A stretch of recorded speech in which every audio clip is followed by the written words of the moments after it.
She walked 2,500 miles through the snow to marry a stranger. She did not know the man whose name was on the letter had not written a single word of it. She did not know his first wife had been murdered 3 years ago. And she did not know the Stay killer with was me. already Don't waiting close for your her eyes. on the mountain. This is the story of Clara May can't. Bennett of Charleston, South Carolina, and the night she walked into the Silver Spur Saloon. The wind off the Bitterroot Range had teeth that November night. It came down through the lodgepole pines and the Douglas firs and the western larches with a sound like a held breath finally released, and it carried with it the first hard snow of the season. Not the gentle Charleston snow Clara May Bennett remembered from her childhood, the kind that melted on a wool coat and left only a darkening mark. This was Montana snow, mountain snow, the kind that meant business. She did not know any of this yet. She only knew that her shoes were thin, that her dress was too light, that her fingers inside the cotton gloves had gone past cold into something worse, something numb and distant, as if they belonged to another woman entirely. She walked the half mile from the train depot at Copper Creek with her carpet bag dragging behind her like a small, stubborn animal, and she counted her steps to keep from thinking about how alone she was. 100, 200, 300. The lights of the Silver Spur Saloon appeared through the falling snow, like a promise made by a god she was no longer certain existed. She stopped at the door. She set the carpet bag down. She pressed her palm flat against the rough plank wood, and she made herself breathe. From inside came laughter and the smell of wood smoke, and something cooking, something with onions and meat, and her stomach, which had been silent for 2 days, suddenly woke up and made a sound she was ashamed of. She had eaten the last of her bread and apple yesterday morning on the train somewhere east of Bozeman. She had drunk cold coffee a kind conductor had given her at a depot, whose name she could not now remember. She had nothing in her pockets but a folded letter she had read so many times the creases were beginning to tear, and a small silver locket that had belonged to her mother, and a Bible her father had given her on her 10th birthday with the words, "To my Clara May, who will one day be braver than she knows," written inside the cover in his careful preacher's hand. She pushed the door open. The warmth hit her first, a wall of its cigarette smoke and lamp oil, and human bodies pressed together against the cold. Then the silence. She had not expected the silence. She had not understood until this moment what it meant to be a woman alone walking into a room full of men in a town like this. Every face turned toward her. The piano player in the corner missed a note and then stopped playing altogether. A man at the bar set his glass down very carefully as if afraid of waking something. Someone whispered. Someone laughed low and ugly.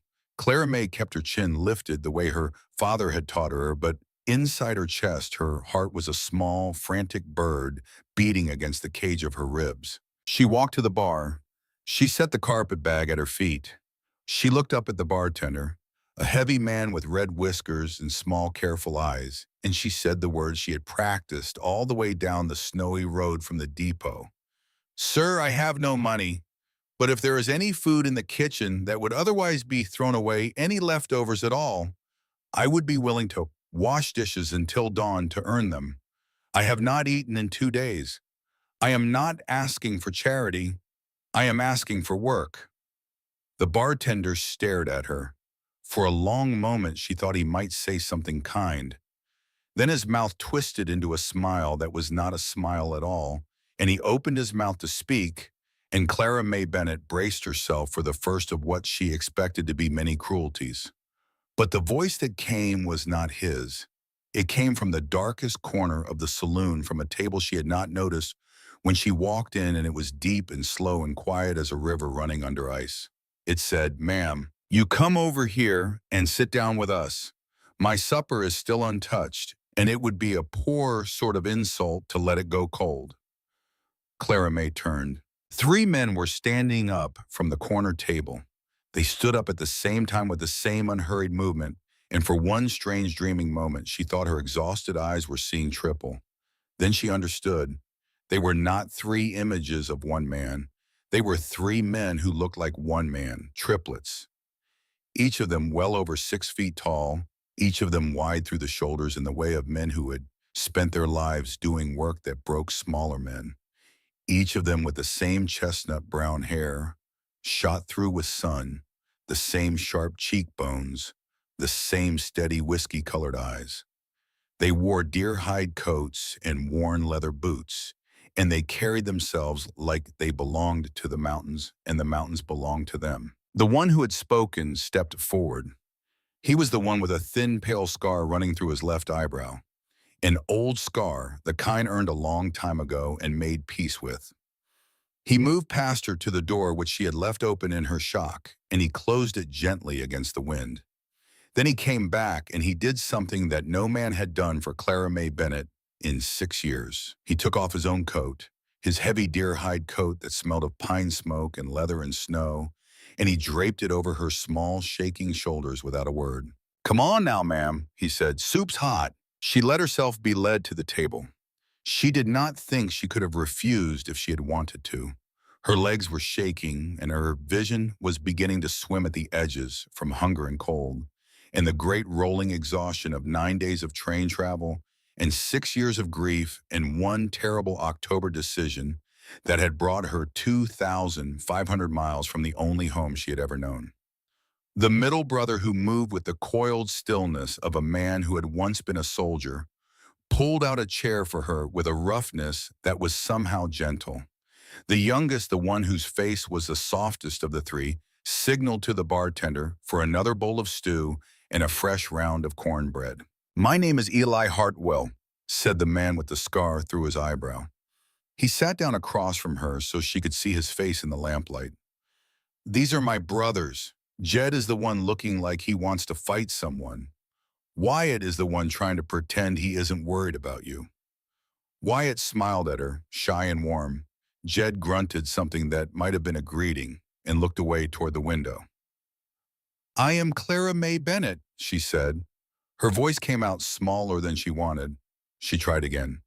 "I am Clara May Bennett of Charleston, South Carolina, and I am very pleased to meet you, Mr. Hartwell." Eli Hartwell looked at her for a long moment.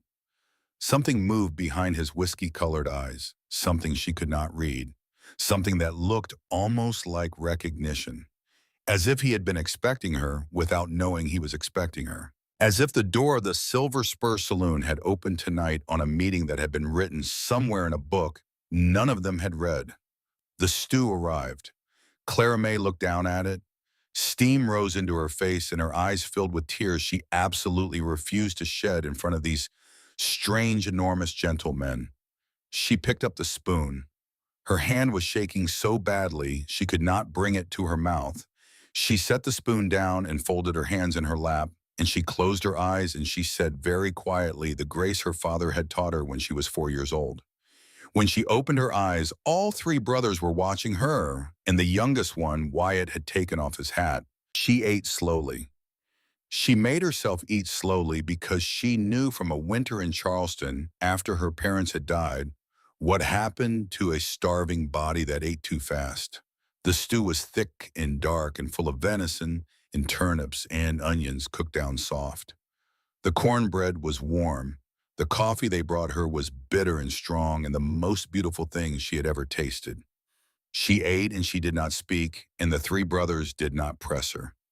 They drank their coffee, and they let her have the dignity of her hunger. When the bowl was empty, she set the spoon down very carefully on the napkin beside it. She took a small breath. Then she reached into the inner pocket of her traveling dress, and she brought out the letter. It was creased and soft from being read 100 times. She set it on the table between herself and Eli Hartwell, and she said, "Sir, I believe I am here at your invitation."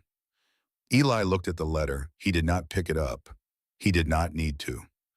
Something in his shoulders went very still, and Clara May watched a small, terrible understanding pass across his face.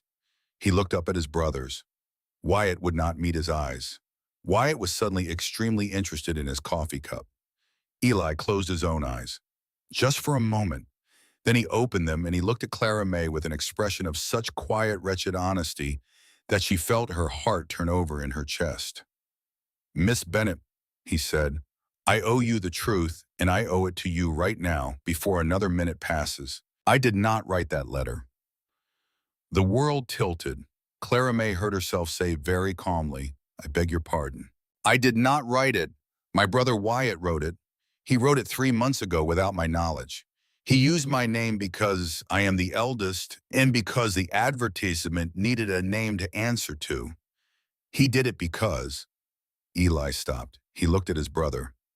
Wyatt had gone the color of new ash. He did it because 3 years ago I lost my wife, ma'am. And in the 3 years since I have not been a man worth being around, I have been a stone with a beard. And Wyatt, who loves me more than he should, decided that what I needed was a woman who could remind me how to be alive. So he answered an advertisement on my behalf. He wrote letters in my voice. He sent the train ticket from money he saved trapping winter mink. And he never told me, Miss Bennett. He never told me until the morning I rode down to Copper Creek to meet a stranger who thought she was meeting her future husband. Clara May sat very still. Outside the saloon, the wind picked up. A draft moved across the floor and lifted the corner of the letter on the table. How long have you known, she said. Her voice did not sound like her own. 3 days, said Eli Hartwell. He told me 3 days ago. I have not slept since. I have been trying to think how to tell you. I have been trying to think of any way to do this that would not break what I can already see as a heart that has been broken too many times already. She picked up the letter. She folded it once. She folded it twice.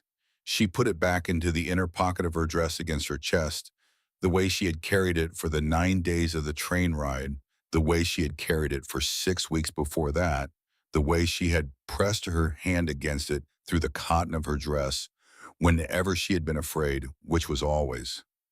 She stood up, or she tried to.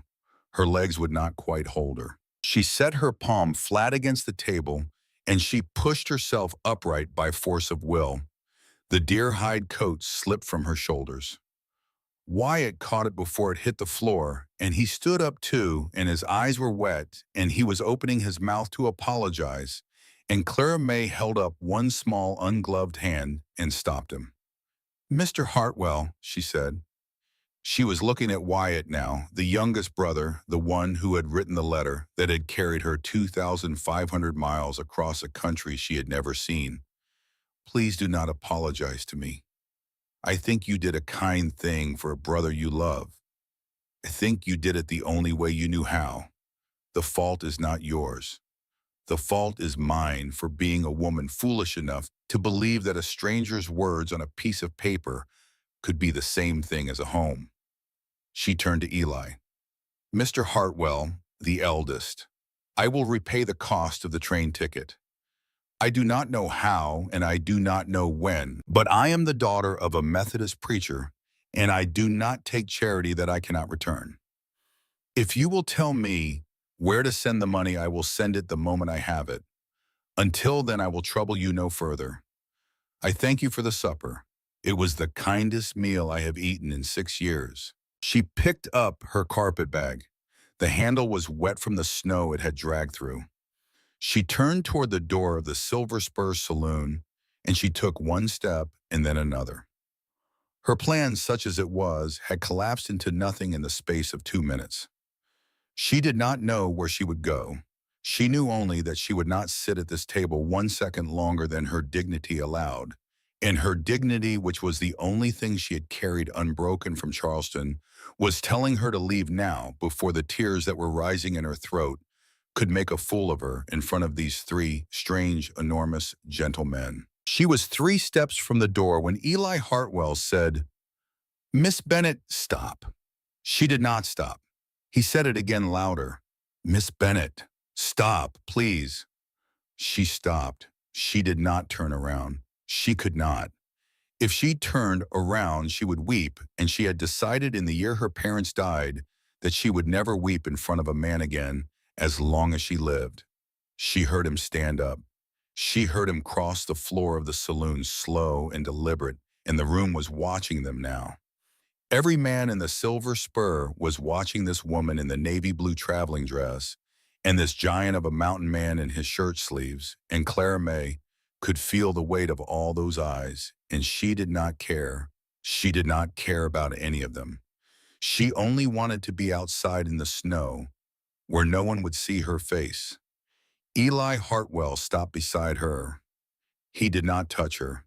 He bent his head down so that his voice would reach only her ears, and he spoke very quietly and very clearly. Miss Bennett, the temperature outside the saloon will reach 20 below zero before midnight tonight. There is no boarding house in Copper Creek that will rent a room to a woman alone after 8 o'clock in the evening, and it is now past 9. The depot master goes home at sundown, and the depot is locked. The church here has been closed since the preacher's wife took ill in October. There is no shelter in this town for what you are, which is a stranger and a woman and broke.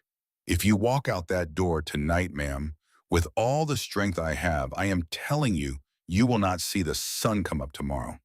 You will freeze to death in a snowdrift before 3 in the morning, and some Hartwell or some other rancher will find you on the road in April when the thaw comes, and that will be the end of Miss Clara May Bennett of Charleston, South Carolina, who came 2,500 miles to find a home and instead found nothing. Clara May closed her eyes. 2 tears, exactly 2, ran down her cheeks before she could stop them. She let them fall. She did not wipe them away. There was no point pretending now. What would you have me do, Mr. Hartwell? She said. I would have you come home with us tonight, said Eli Hartwell. Our cabin is 10 miles up the mountain. It is warm. It has a room with a door that locks from the inside, and the lock is good, and I will swear to you on the grave of my father that no man under that roof will trouble you. I am not asking you to marry me. I am not asking you to be anything to me. I am asking you to live through this winter under our roof as our guest. And when the spring comes, if you wish to go, I will personally drive you to Helena, and I will buy you a ticket to anywhere on this continent you wish to go, and I will give you $50 on top of it so you have something in your pocket when you arrive. That is what I am offering you. That is the bargain. And ma'am, I am offering it not because I pity you, but because the alternative is to let a good woman die in the snow tonight, and a Hartwell does not let that happen. Not while we are still drawing breath. Clara May opened her eyes. She turned slowly until she was looking up at him. He was so much taller than she was that she had to tilt her head back. His face in the lamplight was weathered and tired, and absolutely without deception. His eyes were the color of whiskey held up to the firelight, and they were waiting for her answer with a patience that had no edge to it, no pressure, only the steady, honest waiting of a man who had said what he meant and would abide by whatever she decided. Why, she said. Why, what, ma'am? Why would you do this? You owe me nothing. I am a stranger. I am a mistake your brother made. You could pay for a room over the saloon and be quit of me by morning. Eli Hartwell looked at her for a long time, because 3 years ago he said, my wife died because I was not there to keep her safe, and I have been carrying that for 3 years. And I do not believe that God Almighty sent you to that door tonight by accident, Miss Bennett. I do not believe in accidents anymore. I believe that sometimes a man gets a second chance to do the thing he failed to do the first time. And I believe that if I let you walk out that door tonight, I will spend the rest of my life knowing I let it happen twice. I am asking you to come home with us so that I can sleep, ma'am.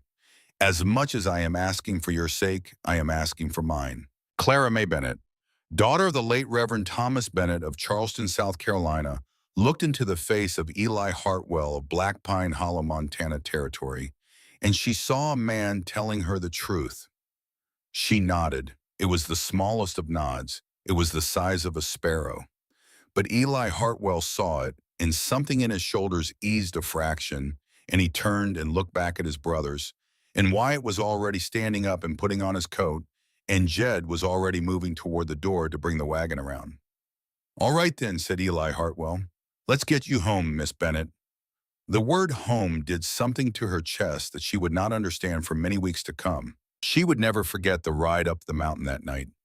The wagon was a heavy buckboard with a canvas cover, and Jed handled the reins from the front bench, while Eli sat beside him with a rifle laid across his knees, and Wyatt rode in the back with Clara May, and arranged a heavy buffalo hide robe across her lap and another around her shoulders. The lantern hanging from the wagon hoop swung as the horses pulled and threw a small, dancing circle of gold across the snow. Beyond that circle was a darkness deeper than any she had ever known. In Charleston, the night was always faintly silvered by lamps in windows and the moon on the harbor. Out here, the dark was the kind of dark that had been waiting since before there were people to see it. The road wound up through a forest of trees so tall she could not see their tops. Wyatt, sitting across from her with his hands folded on his knees, began to name them softly as they passed. That one with the long needles is a ponderosa pine. You can put your nose right up against the bark in summer, and it smells like vanilla. That smaller one is a lodgepole. The Indians used to make their taipi poles from those, which is where the name comes from. That big one with the gray bark is a Douglas fir. My father said one of those can live 300 years if it is left alone. He liked to say the trees out here knew our great-great-grandchildren before we knew them ourselves. Clara May listened. She did not have anything to say, but she listened, and something about the quiet way Wyatt named the trees made her feel less afraid. She studied his face in the lantern light. He was the gentlest of the three brothers. You could see it in the set of his mouth. He was the kind of man who would write a letter on behalf of a brother he loved and would mean every word of it and would never imagine the trouble it might cause. "Mr. Wyatt," she said after a long while. "Just Wyatt, ma'am, please." "Wyatt, may I ask you a question?" "You may ask me anything." "The letters you wrote in your brother's name, were they true? The things you said about him, about the cabin, about the life there?" Wyatt looked at her steadily. "Every word, Miss Bennet. I changed nothing. I only signed his name. The man you read about in those letters is my brother. I did not invent him. I just borrowed his pen." Clara May nodded slowly. She turned her face toward the canvas wall of the wagon, and she watched the small dancing lantern light, and she thought about that for a long time as the wagon climbed. She thought about how strange a thing it was to have come 2,500 miles for a man who did not exist, only to find that he did exist, and that he was sitting on the front bench of this wagon with a rifle across his knees and a wife buried somewhere on his land and 3 years of silence behind his eyes. The cabin appeared. She did not see it until they were almost upon it because the snow had grown thick again and the trees crowded close to the road, but suddenly Jed pulled the horses up, and there it was, rising out of the dark like something built by giants. It was bigger than she had imagined. 2 stories of squared timber, hand-hewn the logs as thick around as a barrel. A stone chimney climbed one wall, and smoke came out of it in a steady plume, because Wyatt had banked the fire before they left, and the fire was still alive waiting for them. A horse barn stood off to one side. A smaller building, she would later learn, was a smokehouse stood beyond that. There was a porch along the front of the cabin with a single rocking chair on it, and the rocking chair was rimed with snow. And Clara May Bennet, who had never seen any of this before, felt a strange, sharp pang of something she did not have a name for. Eli Hartwell came around to the back of the wagon and held up his hand to help her down. She put her own hand in his. His hand was rough as bark and warm even through her cold cotton glove, and the size of it made hers look like a child's. He lifted her down without effort, as if she weighed nothing, which in truth, after 9 days of train food and 6 years of grief, she nearly did. He set her on her feet in the snow, and he let go of her hand the moment she had her balance, and Clara May understood, without being told, that this man was going to be very careful, for as long as she was under his roof, never to touch her 1 second longer than necessary. She would be grateful for that, and she would also in time find herself wishing it were otherwise. But that was a thought for another night. Tonight there was only the cabin and the cold and the long climb of porch steps. The door swung open. Warmth poured out.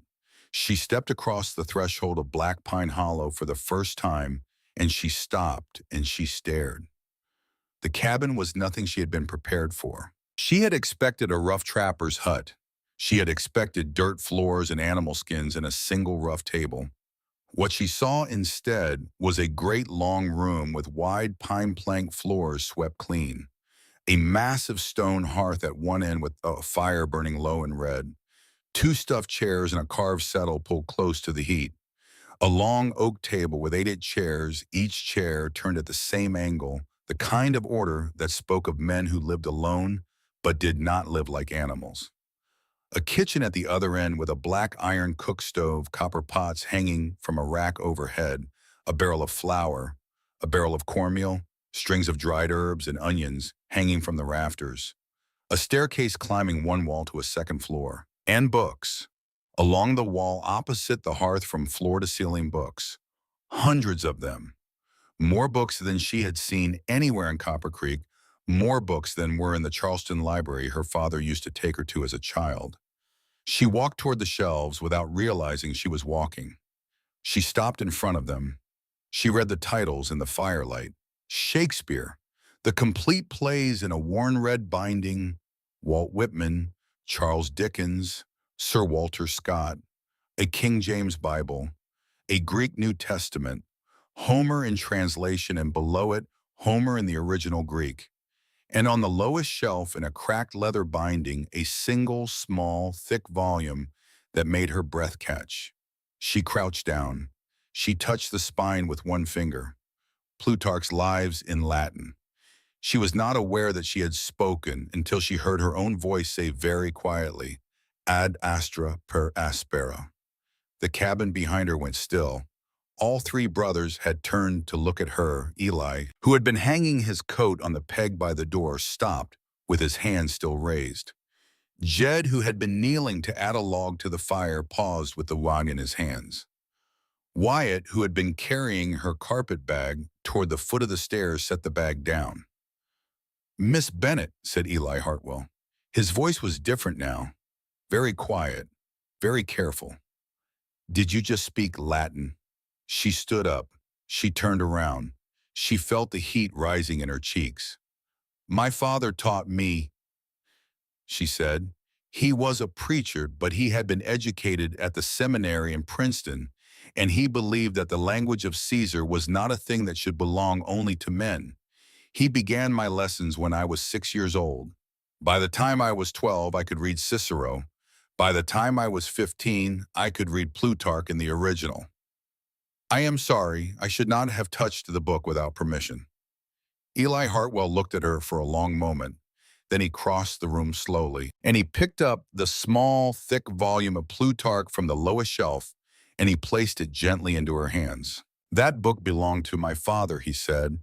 "His name was Augustus Hartwell. He was a professor of classical studies at the university in Philadelphia before my mother's lungs forced us to come west. He used to read to us from that book at night when we were boys, the three of us, around a fire just like this one. He has been dead for 18 years, ma'am, and I do not believe anyone besides myself has touched that book since the morning we buried him. You take it. You keep it by your bed. Read it whenever the wind keeps you awake. It will be glad to be read again." Clara May held the small old book against her chest. She did not trust herself to speak. "Wyatt will show you to your room," said Eli Hartwell. "There is a basin and a pitcher of water on the washstand. There are quilts on the bed that my mother made the year before she died. The door has a bolt on the inside, and I want you to use it tonight, not because you have anything to fear from us, but because you have come a long way, and you deserve to sleep without one ear open. We will be downstairs if you need anything. Tomorrow we will talk about what comes next. Tonight, ma'am, you sleep." She nodded. She could not say thank you. She did not have the words. Wyatt picked up her carpet bag and started up the stairs.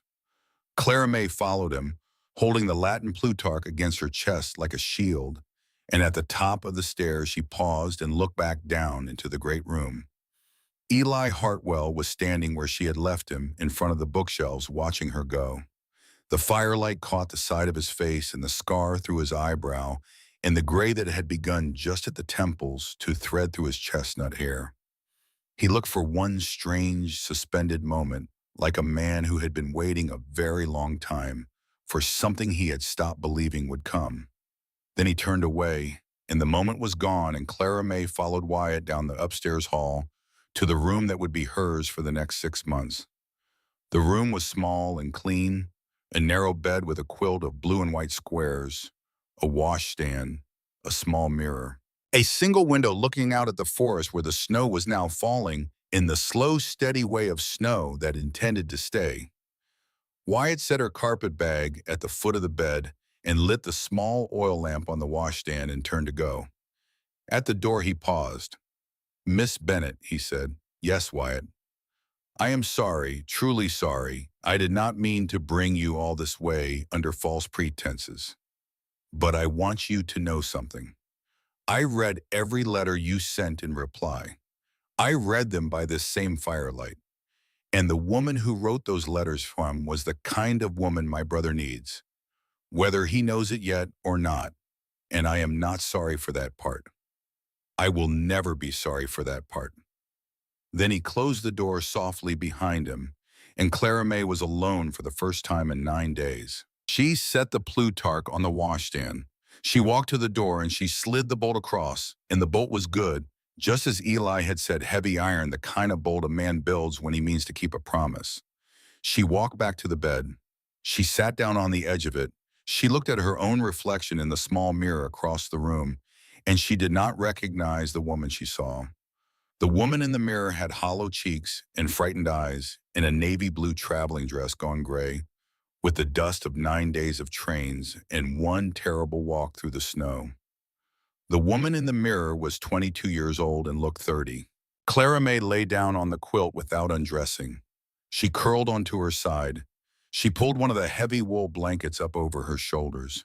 She closed her eyes. And for the first time since she had left Charleston 6 weeks ago, for the first time since her father had died 6 years ago, for the first time and longer than she could honestly remember, Clara May Bennet let herself cry. Not the controlled, silent tears of the woman who had walked into the Silver Spur saloon. Not the 2 tears she had allowed to fall in front of Eli Hartwell. The other kind. The kind that came from a place she had kept locked for years. She cried into the pillow that smelled faintly of cedar and lavender, and she cried because she was warm, and because she was safe, and because 3 giant, gentle strangers had carried her up a mountain in the snow and given her a room with a lock and a Latin book that had belonged to a dead professor named Augustus Hartwell. She cried until she was empty, and then she slept. Downstairs in the great room of the cabin, the 3 Hartwell brothers were not sleeping. They sat around the long oak table without speaking. Wyatt had made a fresh pot of coffee. None of them had touched it. The fire had burned down to deep red coals, and the wind outside had risen to a steady moan against the eaves, and the snow against the windows was building up in the corners of the panes.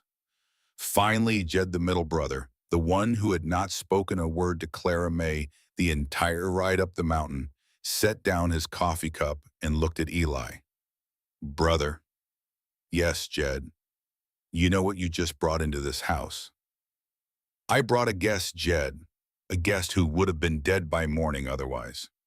You brought a young woman 2,000 miles from her home who has nowhere to go and nobody to claim her, and you offered her shelter for an entire winter. That is not a guest. That is a beginning, and you know it as well as I do." Eli Hartwell looked at his middle brother. Jed was the one who said the thing the other 2 brothers were thinking. Jed had always been that one. It was both his great gift and his great curse. "I know what it is," Eli said quietly. "I know exactly what it is. And I know what I told her, which is that she has until spring to decide whether she stays or goes, and I will not lay one hand on her in that time, and I will not say one word to her that obligates her to anything. That is the bargain I made.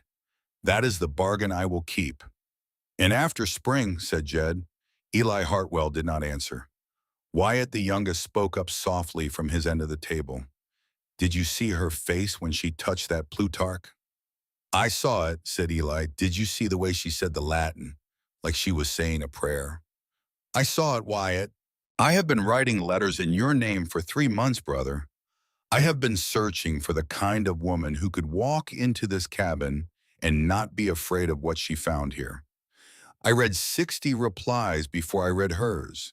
60. And the moment I read her first letter, I knew. I cannot explain it to you. I knew the way you know your own name.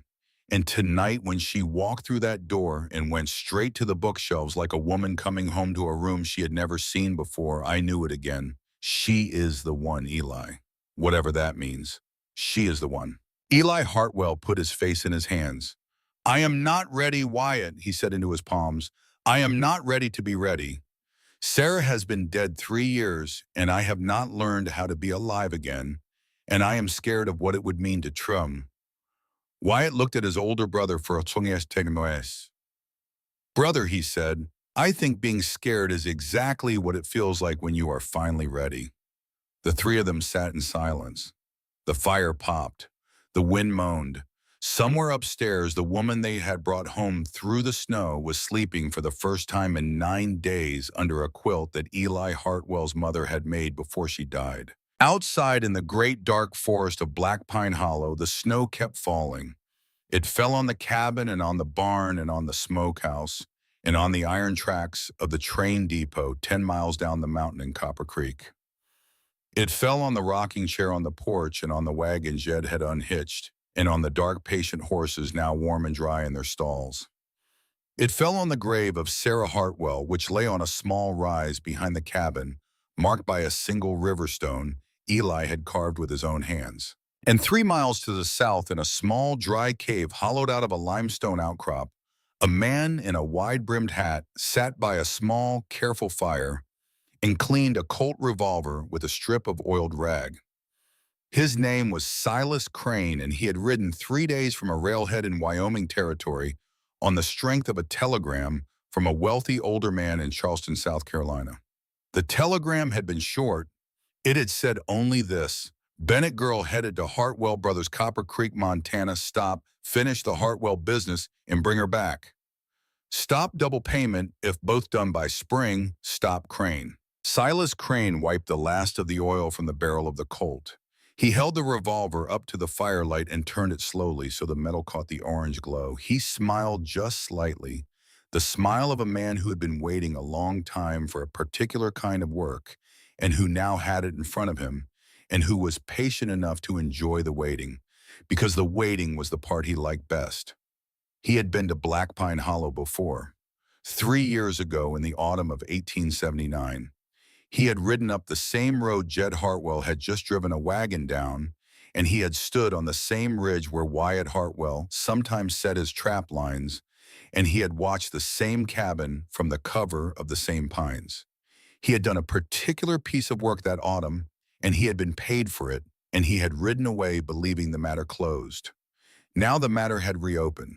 Now the matter had a Charleston girl in a navy blue dress walking into the same cabin he had visited once before, and an older brother still alive who had asked too many questions in the years since, and a middle brother who had a temper, and a youngest brother who had seen something on a hilltop one autumn morning 3 years ago that he had never quite been able to forget. Silas Crane slid the revolver into the holster at his hip. He banked his fire. He pulled his coat around him.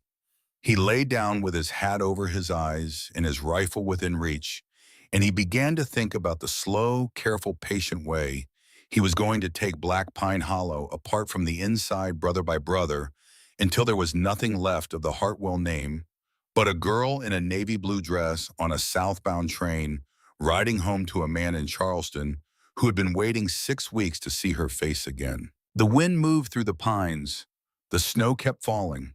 And in the cabin at the top of the mountain, Clara May Bennett slept the deep, dreamless sleep of the saved, with a Latin book on her bedside table and a cedar quilt around her shoulders, while 3 brothers sat around a dying fire and tried to understand what had just walked through their door. She did not know yet about the man in the cave. She did not know yet about the woman buried on the rise behind the cabin, or the autumn morning in 1879, when Wyatt Hartwell had seen something on a hilltop that he had never told his eldest brother about. She did not know yet about any of it.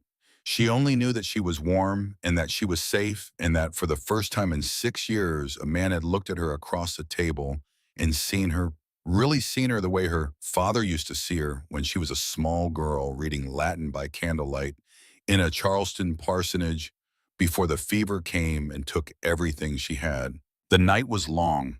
The mountain was vast. The story was just beginning. Clara May Bennett woke at first light to a world she did not recognize. The window of her small room was fogged at the edges with frost, and through the clear center pane she could see a forest she had never seen before in daylight. The pines stood very still and very tall under a thick coat of fresh snow. The sky beyond them was the pale gray of mother of pearl. Somewhere out in that white silence, a single bird was calling, three notes again and again, the same patient melody. She lay under the cedar quilt for a long moment, and she let her body remember where she was. Montana, the cabin, Eli Hartwell, the Plutarch on the washstand. She sat up. She had slept in her traveling dress because she had not had the strength last night to do otherwise.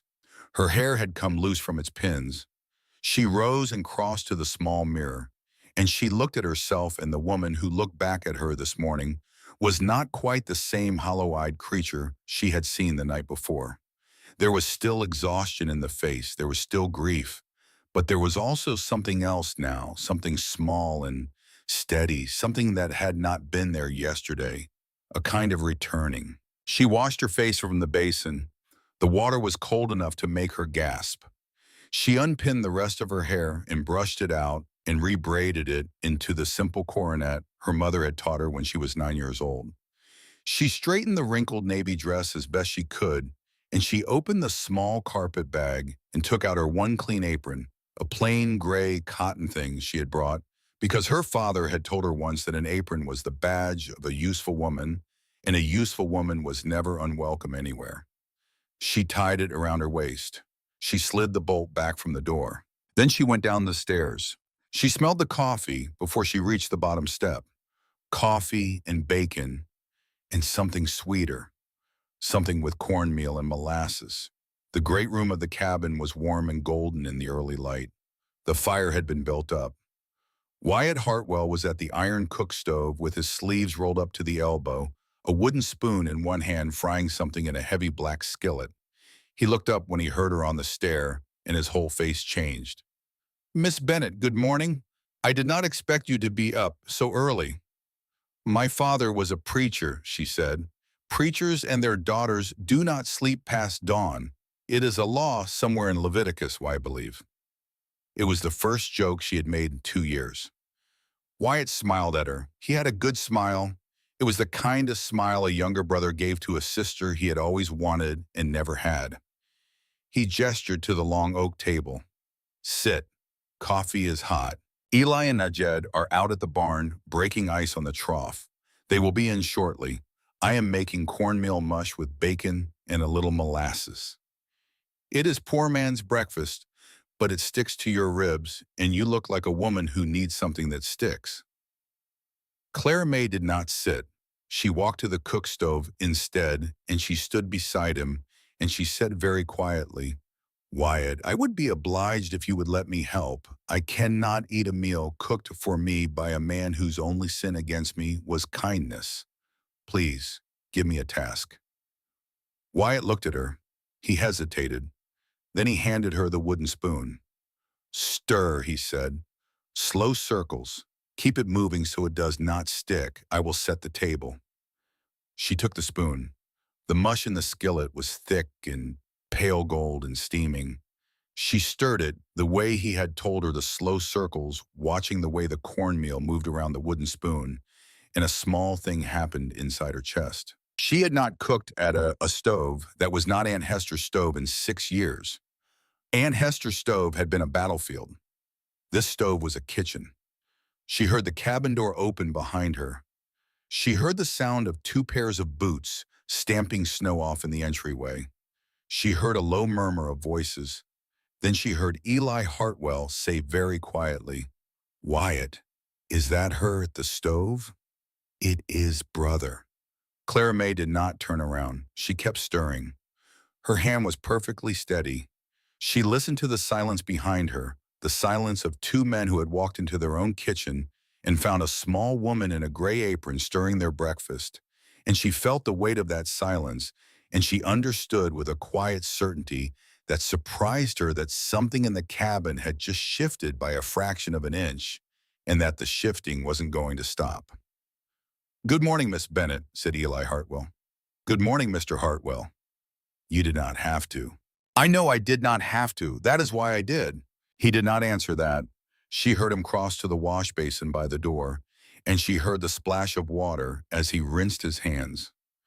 When she finally turned from the stove, with the skillet held in both hands and a folded cloth between her palms and the iron handle, all three brothers were standing at the table waiting for her.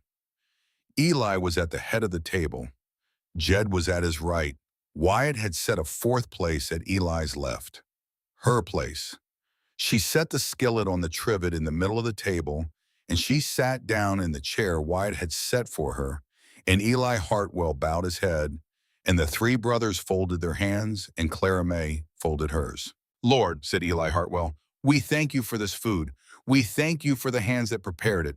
We thank you for the safe passage of our guest who came to us out of the snow last night and who is sitting at this table this morning by no accident of yours.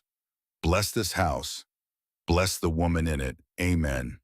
"Amen," said Wyatt. "Amen," said Jed, and it was the first word she had heard him speak since Copper Creek. "Amen," said Clara May Bennett, and she did not weep, but it was a near thing. They ate. The mush was good. The bacon was salty and crisp. Eli passed her a small jug of cream, and she poured it over the mush, and the cream made small white pools in the gold. She ate slowly the way she had taught herself to eat last night. Wyatt watched her eat with a quiet satisfaction. Jed watched her with the careful sideways watching of a man who had not yet decided what he thought of her. Eli did not watch her at all. Eli ate his own breakfast and looked steadily at his plate, as if looking at her too long might break something he was trying very hard to keep whole. When the meal was finished, she rose and she gathered the plates before any of them could stop her, and she carried them to the wash basin, and she washed them in the hot water Wyatt had set on the stove, and she dried them with a clean cloth, and she set them stacked on the shelf above the basin in the order she had found them. Then she turned and she said, "Mr. Hartwell, I have a request." Eli, who had been watching her now, without being able to stop himself, looked up. "I will not be a guest in this house. I cannot be. It is not in me. If I am to live under your roof for a winter, I must work for the privilege. Tell me what needs doing. Bread mending, cleaning, hauling, water churning, candle making. Tell me what your mother used to do in this cabin, and I will do it. I do not ask to be paid. I ask only to be useful. Useful is the only currency I have left, and I will spend it freely, or I will not stay." Eli Hartwell looked at her for a long moment. "Wyatt," he said, without taking his eyes from her, "tomorrow morning you will show Miss Bennet the larder. You will show her the barrel of flour and the barrel of cornmeal and the smokehouse and the root cellar. You will show her the herbs in the rafters and the way the stove damper works. You will answer every question she asks you. After tomorrow, this kitchen is hers until such time as she chooses otherwise. Is that understood?" "Yes, brother." "Miss Bennet." "Yes, Mr. Hartwell. In this house, we do not speak of charity. We speak of work. You have asked for work. Work is yours." Clara May nodded once, and she turned back to the basin to hide her face because something in the way he had said it had filled her eyes again, and she did not want him to see. The first week passed. She learned the rhythm of the cabin. She learned that Eli rose before dawn and was at the barn within 10 minutes of waking, and that Jed followed him a quarter hour later, and that Wyatt was always the first one in the kitchen and the last one to bed, because Wyatt was the one who carried the small daily care of the household on his back, without ever calling it that. She learned that the coffee pot was kept on the back of the stove all day long, and that the men would come in from the cold 3 or 4 times in a morning to pour themselves a cup and warm their hands before going back out. She learned that Eli took his coffee, black and bitter, that Jed took his black with 2 fingers of cream when there was cream, and that Wyatt took a small spoonful of molasses in his because his teeth had a sweet tooth he was ashamed of. She learned the larder. She learned the smokehouse with its hanging hams and venison shoulders and slabs of bacon. She learned the root cellar dug into the hillside behind the cabin where the potatoes and turnips and carrots and onions lay packed in straw. She learned that the herbs in the rafters had been hung there by Wyatt, who had a knowledge of plants she had not expected from a mountain man, and that he would pull down a sprig of yarrow or mullein or willow bark and crush it between his fingers and tell her what each one did with the patience of a man who had taught himself everything he knew from a single old book his father had owned. And she learned the mending basket. The mending basket was a battlefield.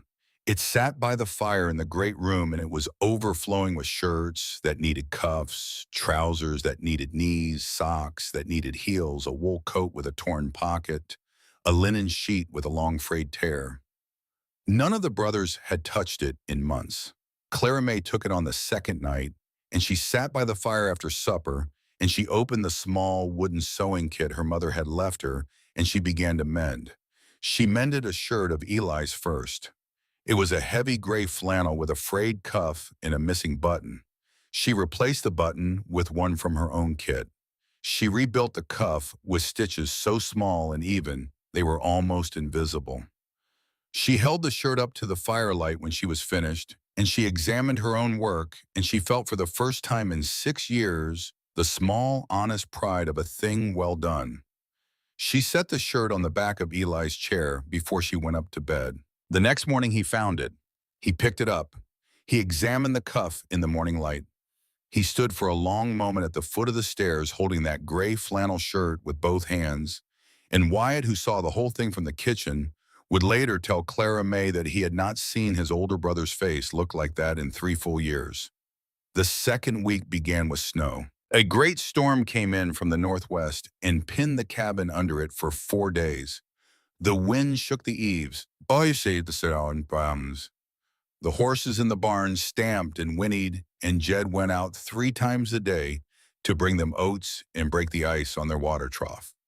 Eli and Wyatt brought in armload after armload of split firewood from the lean-to and stacked it by the great hearth until the stack was as tall as Clara May herself.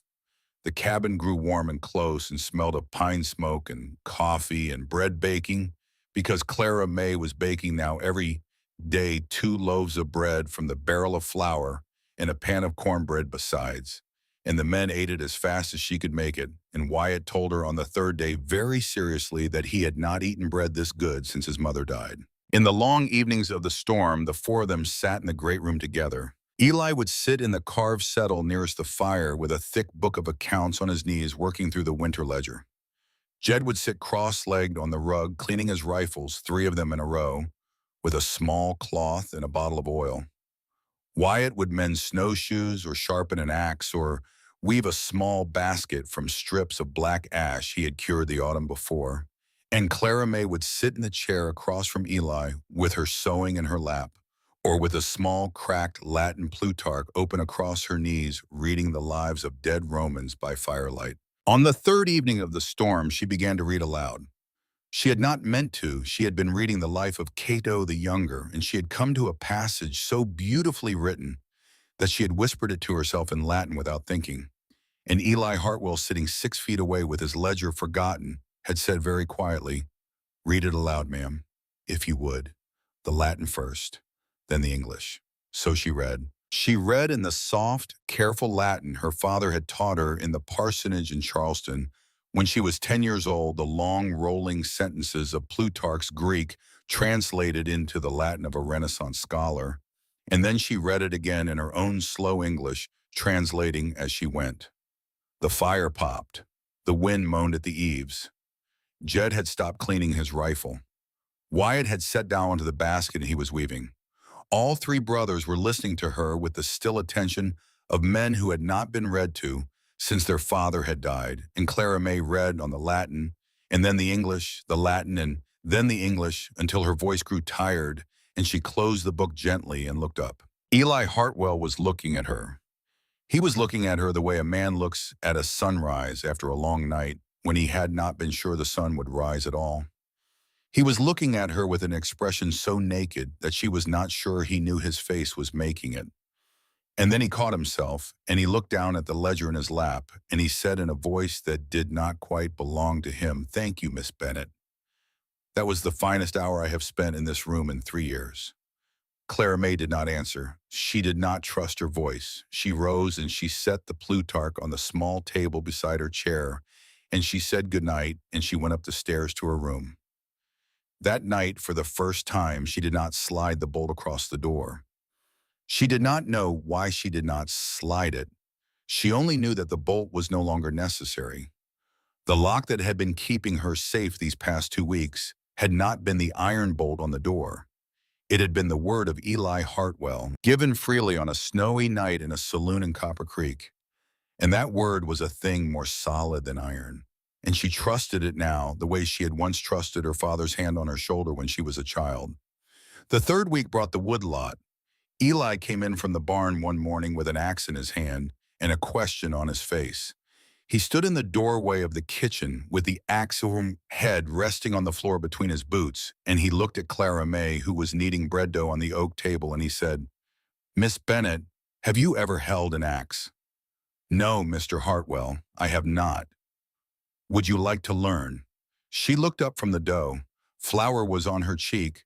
Her sleeves were pushed up to the elbow. She considered the question. "Yes," she said, "I would."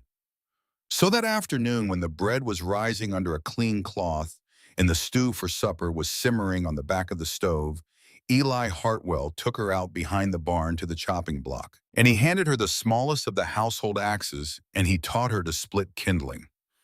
He did not stand close to her. He kept a careful arm's length, the same careful arm's length he had kept since the night he had lifted her down from the wagon. He stood beside the chopping block with his own hands tucked into the pockets of his deer-hide coat, and he taught her with words. "Feet shoulder width apart, ma'am. A little wider than that. Good. Now grip the haft of the axe with your strong hand near the head and your weak hand near the butt. As the axe comes down, your strong hand slides toward your weak hand. That is where the speed comes from. Not from the shoulders, from the slide. Try." She tried. The axe head hit the chopping block at an angle, and the small piece of pine she had been aiming at flew sideways into the snow. "Pick it up," said Eli. "Try again." She picked it up. She tried again. The axe glanced off the wood and bit into the chopping block. Again. She tried again, and again, and again. Her arms began to ache. Her face grew warm despite the cold. A piece of hair came loose from her braid and stuck to her forehead with sweat. Eli Hartwell stood beside the block with his hands in his pockets, and he did not laugh at her, and he did not correct her, and he only said after every attempt the same single word. Again. On the 11th try, the axe came down clean. The small piece of pine split neatly in two and fell on either side of the chopping block in two perfect halves. Clara May stood very still. She looked at the two halves, then she looked up at Eli Hartwell, and her face was flushed with blood and effort, and her eyes were shining, and she said, "Mr. Hartwell, I split it." "You split it, ma'am." "I split it." "Yes, ma'am, you did." A small, slow smile began at the corner of Eli Hartwell's mouth. It moved across his face like the first line of dawn moving across a dark valley, and Clara May watched it happen. And she understood that she was seeing something his brothers had not seen in 3 years, and she would remember the smile for the rest of her life. That same evening after supper, Clara May climbed the stairs to her room with the intention of finding a fresh handkerchief in her carpetbag. She paused on the landing. The door at the end of the hall, the door to the small attic stair, was standing slightly open. She had not opened it. She had never been up the attic stair. The door was always closed. She went to the door. She put her hand on the cold iron latch. She listened. Below her in the great room, she could hear the low murmur of the brothers talking. Eli was reading something aloud from the ledger. Wyatt was answering. Jed was silent, as he often was. They would not come up. She told herself she would only look. She told herself she was only curious about the layout of the cabin she now lived in. She told herself a great many small, honest lies the way human beings do. And she pushed the attic door open, and she went up the narrow stair. The attic was small and cold and smelled of cedar. The ceiling sloped down on both sides to the eaves. There was a single, small dormer window covered in frost. Trunks were stacked along one wall. Old furniture was draped in white sheets along the other. Dust lay over everything in a soft gray blanket. She moved between the trunks. Her lamp threw long, moving shadows across the rafters. She told herself again that she was only looking, that she would not open anything, that she was only curious about the size of the space. Then she saw the cedar trunk. It was set apart from the others. It was not stacked. It sat alone in the dormer window's frostlight, and a piece of folded white linen lay across the lid as if to keep dust off something cared for. The cedar was honey-colored. The hinges were brass. The lock was unlocked. She set her lamp down on the floor. She knelt in front of the trunk. She lifted the linen aside. She opened the lid. Inside, folded with the care of someone who had loved, the folding lay a wedding dress. White muslin with small white flowers embroidered along the hem, yellowed now with the years. A pair of small, cream-colored kid leather slippers beside it. A pressed sprig of mountain heather between two pages of wax paper. A single dark brown braid of hair tied at both ends with pale blue ribbon, and underneath all of it, a small leather-bound book. A diary. The cover was the deep dark red of dried roses, and underneath the diary, a daguerreotype in a small brass frame. Clara May lifted the daguerreotype out with hands that had begun to shake, though she could not have said why they were shaking. She tilted it toward the lamp. A young man and a young woman stood under the wide, spreading branches of an apple tree in summer. The young man was tall and broad-shouldered, and his hair was thick and chestnut, and his face was unmarked by years or grief. His arm was around the young woman's waist. The young woman had dark brown hair pinned up in a soft knot, and a wide, warm mouth, and eyes that even in the gray and silver of an old daguerreotype were full of joy. She was leaning into him as if she belonged there. He was looking down at her as if she were the only thing in the world. Clara May turned the picture over. On the back, in a careful preacher's hand, much like her father's, was written, Sarah Wells Hartwell and Elijah Augustus Hartwell, June the 15th, 1879. Married this day under the apple tree at Black Pine Hollow by Reverend Thaddeus Green of Helena. She stared at the picture for a long time. Sarah, the wife who had died 3 years ago. The wife Eli Hartwell had said on the night he brought her up the mountain that he had failed to keep safe. Clara May did not weep. She had thought she might. But what rose in her instead, slow and quiet and surprising, was not jealousy and not grief, but a strange, clean recognition. She looked at the face of Sarah Wells Hartwell, and Sarah's face looked back at her across 3 years of mountain dark, and Clara May understood suddenly and completely that she was not in competition with this woman. She was in conversation with her. She set the daguerreotype back into the trunk, very gently. She did not open the diary. Some doors a guest does not open even when they are unlocked. She closed the lid. She refolded the linen across the top exactly as she had found it.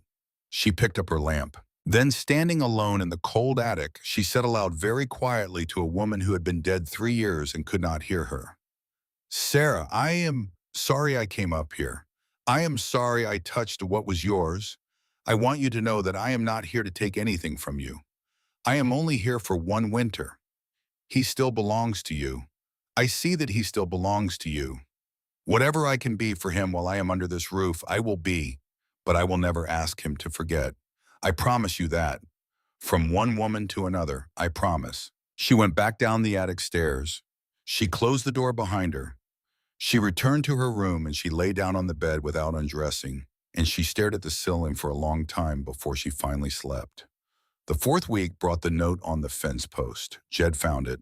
He came in from running the trap line on the ridge above the cabin in the middle of the morning, and his face was the color of old ash. And he laid a folded piece of paper on the oak table in front of Eli Hartwell without a word. The paper had been pinned to a fence post on the north line by a small bone-handled knife. The knife was now in Jed's coat pocket. Jed did not know whose knife it was. He had never seen it before in his life. Eli unfolded the paper.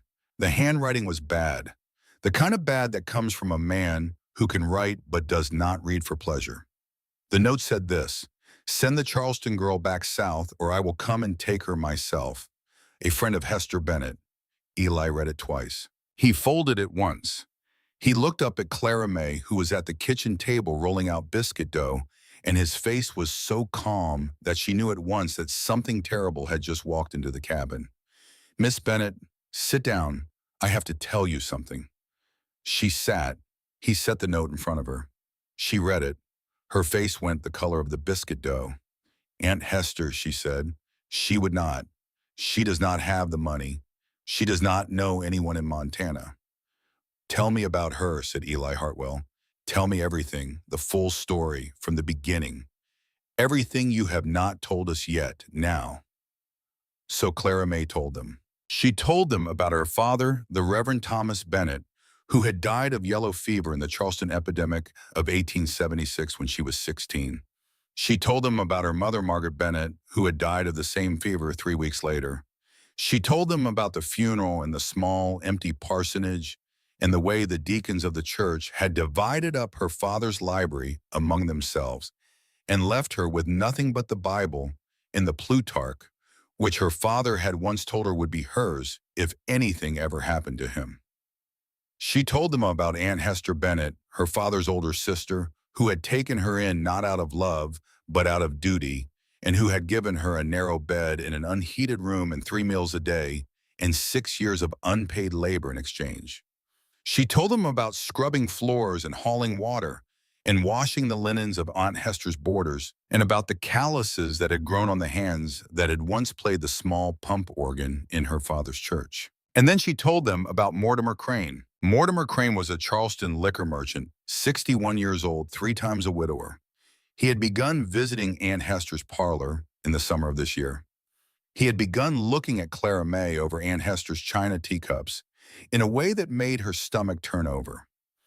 In September, Aunt Hester had called her into the parlor and informed her with the satisfied air of a woman closing a profitable transaction that Mortimer Crane had asked for her hand and that the wedding would be the second Sunday of November, and that Clara May should be grateful to a man of substance for taking an orphan with no dowry off her aunt's hands. Clara May had gone up to her narrow, unheated room, and she had knelt by her and she had prayed for any other road, any road at all. And the next morning, opening her father's old Bible to find comfort, she had found a folded clipping from a paper called the Matrimonial Times pressed between the pages of the Gospel of Luke. The clipping had been marked with a small, careful cross in her father's own faded ink. It was an advertisement from 3 brothers in Montana Territory looking for a Christian woman of good character and learning to share their hearth. Clara May did not know how or when her father had clipped that advertisement, or why he had marked it, or how long it had been waiting in the Bible for her to find. She only knew that her father had known somehow that one day she would need a road and that he had left her one. She had answered the advertisement that same night. The reply in Eli's name, but in Wyatt's hand, had come 3 weeks later with a train ticket inside. She had left Charleston without telling Aunt Hester goodbye. She had left a note on the kitchen table that said, "Only I am going to make my own way. Forgive me, Clara May." When she finished telling the story, the cabin was very quiet. Jed had gone to the window and was staring out at the snow with his arms crossed and his jaw tight. Wyatt was looking at her with eyes full of a tenderness that hurt to receive. Eli Hartwell had not moved. He was looking at the note on the table. "This was not written by Hester Bennett," he said quietly. "Hester Bennett does not pay men to ride to Montana. Hester Bennett is a small, mean woman who lost her free maid and went on with her life. This was written by Mortimer Crane." Clara May nodded slowly. The same conclusion had been forming in her own mind. He is a vain man, she said. I shamed him when I left. He is the kind of man who would not let that go. He is more than vain, said Eli. A man does not hire a tracker and send him 2,000 miles for vanity alone. There is something else. There is something he wants beyond you. There is nothing else, said Clara May. I have nothing. Eli Hartwell looked at the note in his hand. Then he looked at his middle brother, who was still staring out the window with the kind of stillness that meant the storm was inside him, not outside. Jed. Yes, brother. From this hour forward, no one in this house goes anywhere alone. Not the trap line, not the woodlot, not the spring, not the barn after dark. Wyatt does not run his lines unless one of us is with him. I do not ride down to Copper Creek alone. And Miss Bennett does not step off this porch without one of the three of us at her elbow. Is that understood? Understood. Wyatt. Yes, Eli. Bring down the long rifles, all four. I want one by the front door, one by the back, one in the loft window, and one at the head of my bed. Loaded, capped, ready. Yes, brother. Miss Bennett. She lifted ear. He was looking at her now without any of the careful distance of the last 3 weeks. He was looking at her the way a man looks at something precious. He has been entrusted with something he will not lose twice in one lifetime. I made you a promise in Copper Creek. I told you that under this roof no man would harm you. I am extending that promise now, not just under this roof, anywhere. As long as you are in these mountains, as long as you are within riding distance of Black Pine Hollow, no harm will come to you from any man living, because any man who tries will have to come through me and through Jed and through Wyatt, and Mr. Crane down in Charleston has not lived long enough to know what those three things together mean. Do you believe me when I tell you this? Clara May Bennett looked into the whiskey-colored eyes of Eli Hartwell. I believe you, she said. Good. Then we are agreed. He stood up. He folded the note. He put it in the inside pocket of his shirt against his heart, and Clara May understood that he was going to carry that note there until the man who had written it was either in chains or in the ground. She did not feel afraid of that. She felt something else. She felt a slow, strange warmth begin somewhere under her ribs. The kind of warmth a woman feels when she discovers, perhaps for the first time in her life, that someone has decided to stand between her and the world. That night, the storm came back. It came down off the Bitterroot Range in the middle of the night, and it shook the cabin like a great hand. The wind howled at the eaves. Snow blew sideways past the windows in long white sheets. Clara May could not sleep. She lay in her bed and listened to the storm, and her thoughts circled and circled around the small, bone-handled knife in the badly written note in the face of Mortimer Crane in Aunt Hester's parlor. At last, she gave up on sleep. She wrapped a wool shawl around her shoulders over her nightdress, and she took up her small lamp and she opened the door of her room. The hall was dark. The cabin below was dark except for the deep red glow of the banked fire in the great hearth. She went down the stairs in her stocking feet very quietly. Eli Hartwell was sitting in the carved settle by the fire. He was fully dressed. A long rifle lay across his knees. He was not reading. He was not sleeping. He was watching the door. He looked up when she came down the last step. He did not seem surprised to see her. Could not sleep, Miss Bennett. No, Mr. Hartwell. Could you? No, ma'am. She crossed to the hearth and she sat down in the chair across from him. The fire was warm on her face. The wind moaned outside.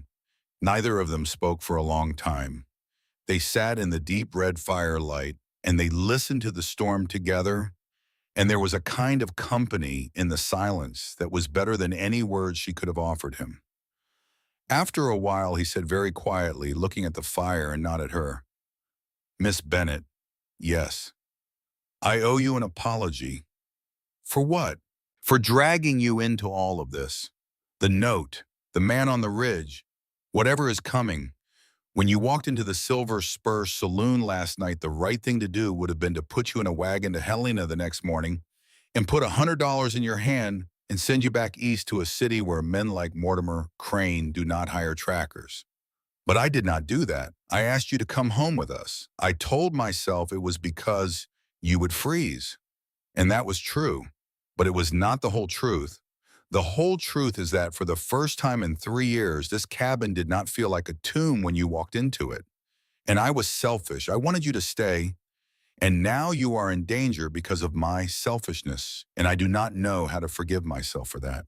Clara May looked at him across the firelight. She looked at the gray at his temples and the thin, pale scar through his eyebrow and the shoulders bowed under the long rifle, and she thought about a young man in a daguerreotype standing under an apple tree with his arm around a wife who was now buried on the rise behind the house.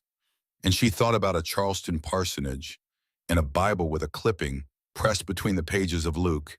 And she thought about how she had walked 2,500 miles to find a husband who did not exist, and had instead found a man who was sitting up alone in the dark with a rifle across his knees because he could not bear the thought of her being harmed. She reached across the small space between their chairs.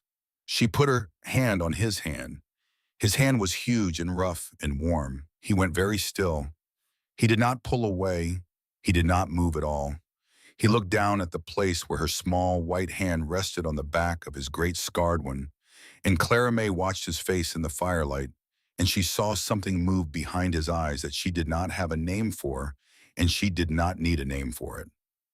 "Mr. Hartwell," she said. "Yes, Miss Bennet.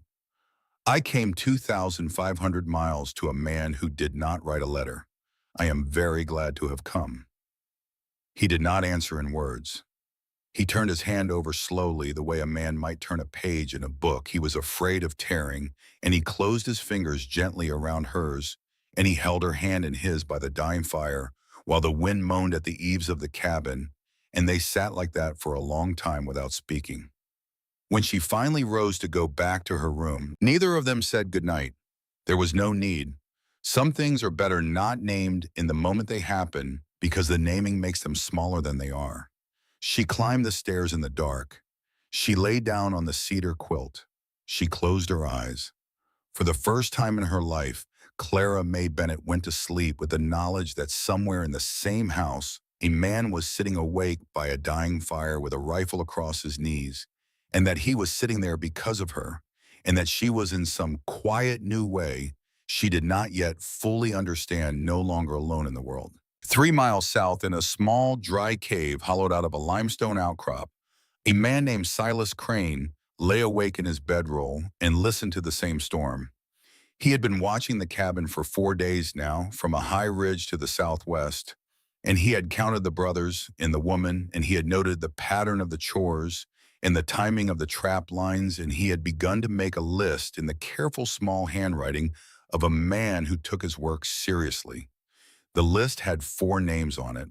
3 of them had a small mark next to them already. The 4th one was the woman's name. The woman's name had no mark beside it yet.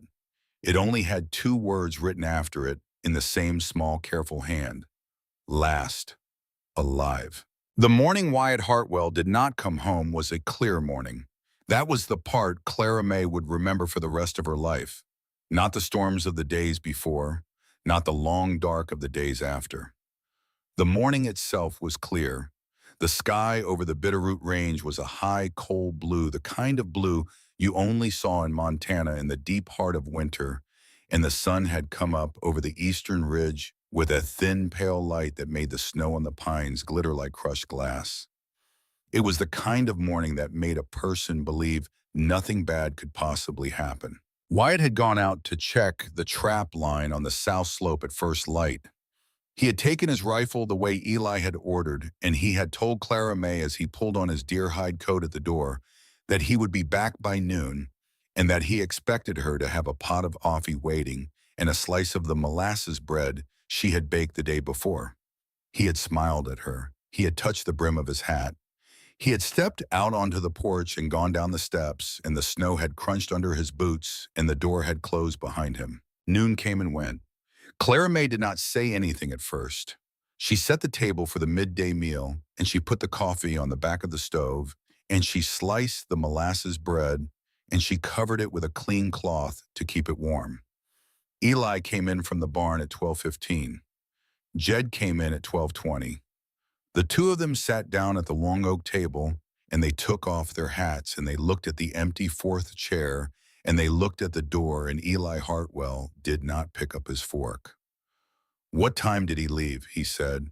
"Just after sunup. He said he would be back by noon." Eli stood up from the table. He had not eaten a bite. He went to the wall by the door, and he took down his long rifle and his coat and his hat in 3 smooth motions, and Jed was already moving, and Clara May was on her feet, though she did not remember standing up.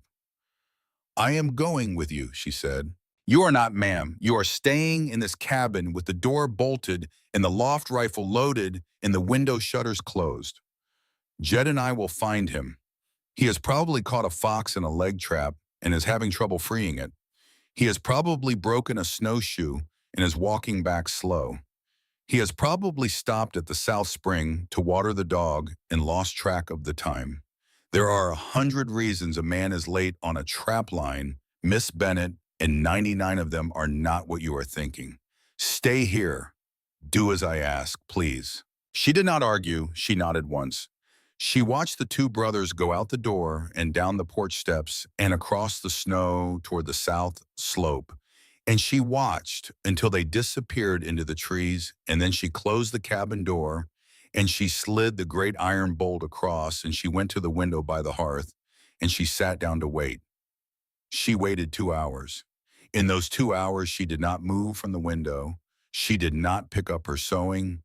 She did not pick up the Plutarch. She did not reach for the coffee pot.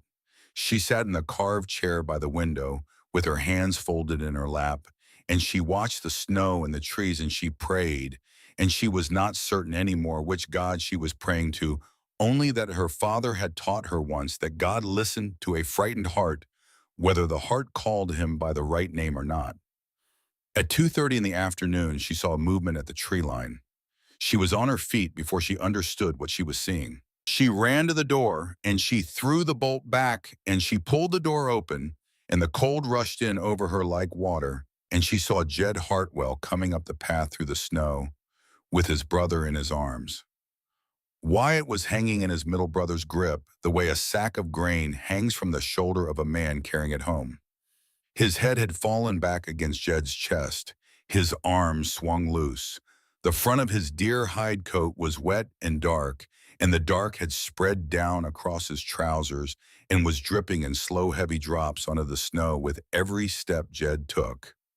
Eli walked behind them with both rifles slung over his shoulders, and his face the color of new lead. Clara May did not scream. She would think about that later. She did not scream. Some part of her, some part that had been waiting in the back of her since the night her father died, simply stepped forward and took control of her body.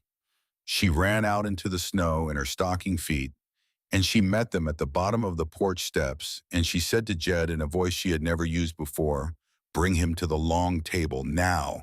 Eli, build up the fire as hot as it will go. Strip the tablecloth. I need boiling water. I need every clean cloth in this house. I need the whiskey from the high shelf. I need my sewing kit. I need it now." They obeyed her. Two men twice her size in their own house, and they obeyed her without a single word because the voice she had used was not the voice of a guest, but the voice of a woman who had once watched her father bury parishioners after the yellow fever and had learned before she was 16 that there were times when somebody had to be in charge, and the only question was who. They laid Wyatt on the long oak table. Clara May cut his coat open with the scissors from her sewing kit. The wound was high on the left side of his belly, just below the ribs. The bullet had gone in clean and had not come out. The bleeding was steady, but not the bright red of an artery. She pressed both her hands over the hole, and she leaned her weight on it, and she said without looking up, "Jed, hold his shoulders. Eli, hold his legs. He is going to wake up when I begin, and he is going to fight me. Do not let him move." The water came to a boil on the stove. She washed her hands. She washed the wound with the boiling water, cooled in a tin basin, and then with the whiskey from the high shelf. Wyatt did wake up. He came up off the table with a hoarse cry that did not sound like him at all, and Jed leaned his full weight on his brother's shoulders, and Eli leaned his full weight on his brother's legs, and Clara May took the smallest knife from her sewing kit, and she sterilized the blade in the flame of the lamp, and she went looking for the bullet. She found it in her third pass. It was lodged against the lower ribs, and it had not punctured anything she could see. She worked it out slowly the way her father had taught her once, when they were dressing a wound on a fisherman in the parsonage kitchen. During the war, slow and steady, do not panic. The bullet wants to come out as much as you want to take it out. You just have to invite it. She held it up in the lamplight when it was free. A flat lump of soft lead scored across the front with a small, careful X. Eli Hartwell looked at the X on the bullet and his face changed. "What is it?" she said. "It is a marked round. A man who scores his bullets is a man who keeps count of his kills. This was not a stray shot from a hunter. This was a man who came up here on purpose, who took the shot on purpose, and who counted my brother as the third Hartwell on his list." Clara May kept working. There was time later for what the bullet meant. Now there was a wound to close. She threaded a needle from her sewing kit with silk thread, and she sterilized it in the lamp flame, and she sewed Wyatt Hartwell's belly closed with the same small even stitches she had used to mend the cuff of Eli's gray flannel shirt 3 weeks before. When she was finished, she packed the wound with a crushed yarrow Wyatt himself had taught her about, and she bandaged it with a strip of clean linen torn from her own petticoat, and she sat down very suddenly on the bench beside the table because her legs would not hold her any longer. Eli Hartwell put his hand on her shoulder. He did not say anything. The hand on her shoulder said everything that needed saying. That night they moved Wyatt to the carved settle by the fire so the heat could reach him. Clara May did not leave his side. She sat on a low stool beside him, and she held his hand, and she watched his face, and the fever began to climb in him after midnight, and by 2 in the morning he was burning, and by 4 in the morning he was talking to people who were not in the room. It was at 4:30 in the morning that he began to talk about Sarah. Eli was in the carved settle across from his brother, half asleep, his rifle across his knees, his head fallen forward onto his chest. Jed was at the front window with another rifle watching the dark. Clara May was the only one fully awake when Wyatt's hand tightened around hers and his eyes opened, and he looked straight up at the rafters, and he said in a voice that was not quite his own, Sarah, I am sorry. I should have told him. I saw the man on the ridge that morning. I thought he was a hunter. I thought he was just a hunter. Sarah, forgive me. Sarah." Clara May went very still. She looked across the room at Eli. He was still half asleep. He had not heard. She looked at Jed at the window. Jed had heard. Jed had turned slowly from the window, and he was looking at his brother on the settle with a face she could not read. Wyatt's eyes closed again. The fever was dragging him back under, but his hands stayed tight around Clara May's, and his lips kept moving, and the words kept spilling out of him in the small broken whisper of a man who had been carrying something for 3 years and could no longer carry it alone. "I saw him on the ridge. Tall man, wide-brimmed hat. He was looking down at the cabin, the old cabin. I thought he was a hunter, Sarah. I waved at him. He did not wave back. I did not tell anyone. 2 hours later, the cabin was burning. 2 hours, Sarah. I could have warned you. I could have warned Eli. I did not warn anyone. I did not warn anyone." The fever broke at dawn. Wyatt fell into a deep, clean sleep, and his face cooled, and the bleeding from the wound did not start again. Clara May rose from the stool by the settle, and she walked stiffly to the kitchen, and she poured cold coffee into a tin cup, and she drank it standing up. Her back ached. Her hands ached. Her eyes burned. She had been awake for 24 hours. Jed Hartwell came to stand beside her at the kitchen counter. "You heard him," she said quietly. "I heard him. Eli does not know. Eli does not know. He needs to know." Jed looked at her for a long moment. Then he said very quietly, "Yes, he does, but he should hear it from his brother, Miss Bennett. Not from me, Sven, not from you, from Wyatt's own mouth when Wyatt is strong enough to speak the words." Will you wait? Will you hold this with me for 1 or 2 days, just until Wyatt can carry it himself? Eli will need to hear it from the brother who saw it, not from the people who overheard it in fever. Clara May nodded slowly. I will wait. It took 3 days. On the morning of the third day, Wyatt was strong enough to sit up in the settle and take a cup of broth, and his eyes were clear. And Clara May sat down beside him, and she took his hand, and she said very gently, Wyatt, when the fever was on you, you spoke about Sarah. You spoke about a man on a ridge. You have been carrying something for 3 years. It is time to set it down. Eli is here. Jed is here. We are all here. Tell him. Wyatt's eyes filled with tears. He told it. He told it slowly in a voice that broke over and over, and that he had to drag back together each time. He told about the autumn morning in 1879. He told about going out to set a beaver trap on the creek and about climbing the South Ridge to look down at the old cabin where Eli and Sarah had lived in the first year of their marriage. The small first cabin Eli had built with his own hands before they had built the bigger cabin on the higher ground. He told about seeing the tall man in the wide-brimmed hat standing on the opposite ridge, watching the small cabin where Sarah was hanging out the wash. He told about waving and getting no wave back. He told about thinking the man was a hunter. He told about going on with his trap. He told about the column of black smoke he had seen rising from the valley 2 hours later, and the run back through the woods and the cabin already collapsed and burning when he reached it, and the way Eli had come up from the south pasture too late, too late, too late, and the way Eli had walked into the flames anyway and brought Sarah out wrapped in his own coat, and the way Sarah had not been breathing when he laid her in the snow. Wyatt told it all weeping, and when he had finished, he said, I never told you, brother. For 3 years, I never told you. I told myself it could not have been the man on the ridge. I told myself it was just a stove fire that got out of hand. I told myself anything I had to tell myself to keep from looking at you across this table and seeing what I should have seen.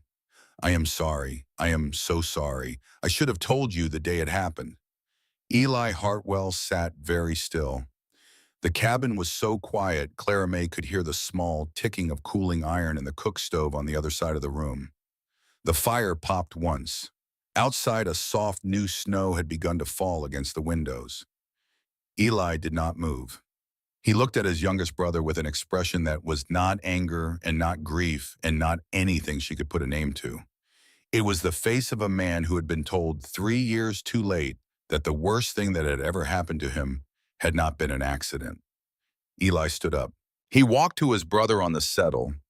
He bent down and he put both his great scarred hands on either side of Wyatt's face the way a father holds the face of a small son, and he pressed his forehead to his brother's forehead, and he said in a voice so quiet that Clara May almost did not hear it, Wyatt, listen to me. I have loved you every day of your life. I will love you every day of mine. There is nothing in what you just told me that changes that by 1 inch. You were a bae that morning. You did what a boy does. You saw a hunter. You waved. You went on with your work. You did not know. Do you hear me? You did not know. The man who set that fire is the man who killed Sarah. Not you, never you. You hear me, brother. Wyatt was sobbing now. He could not answer.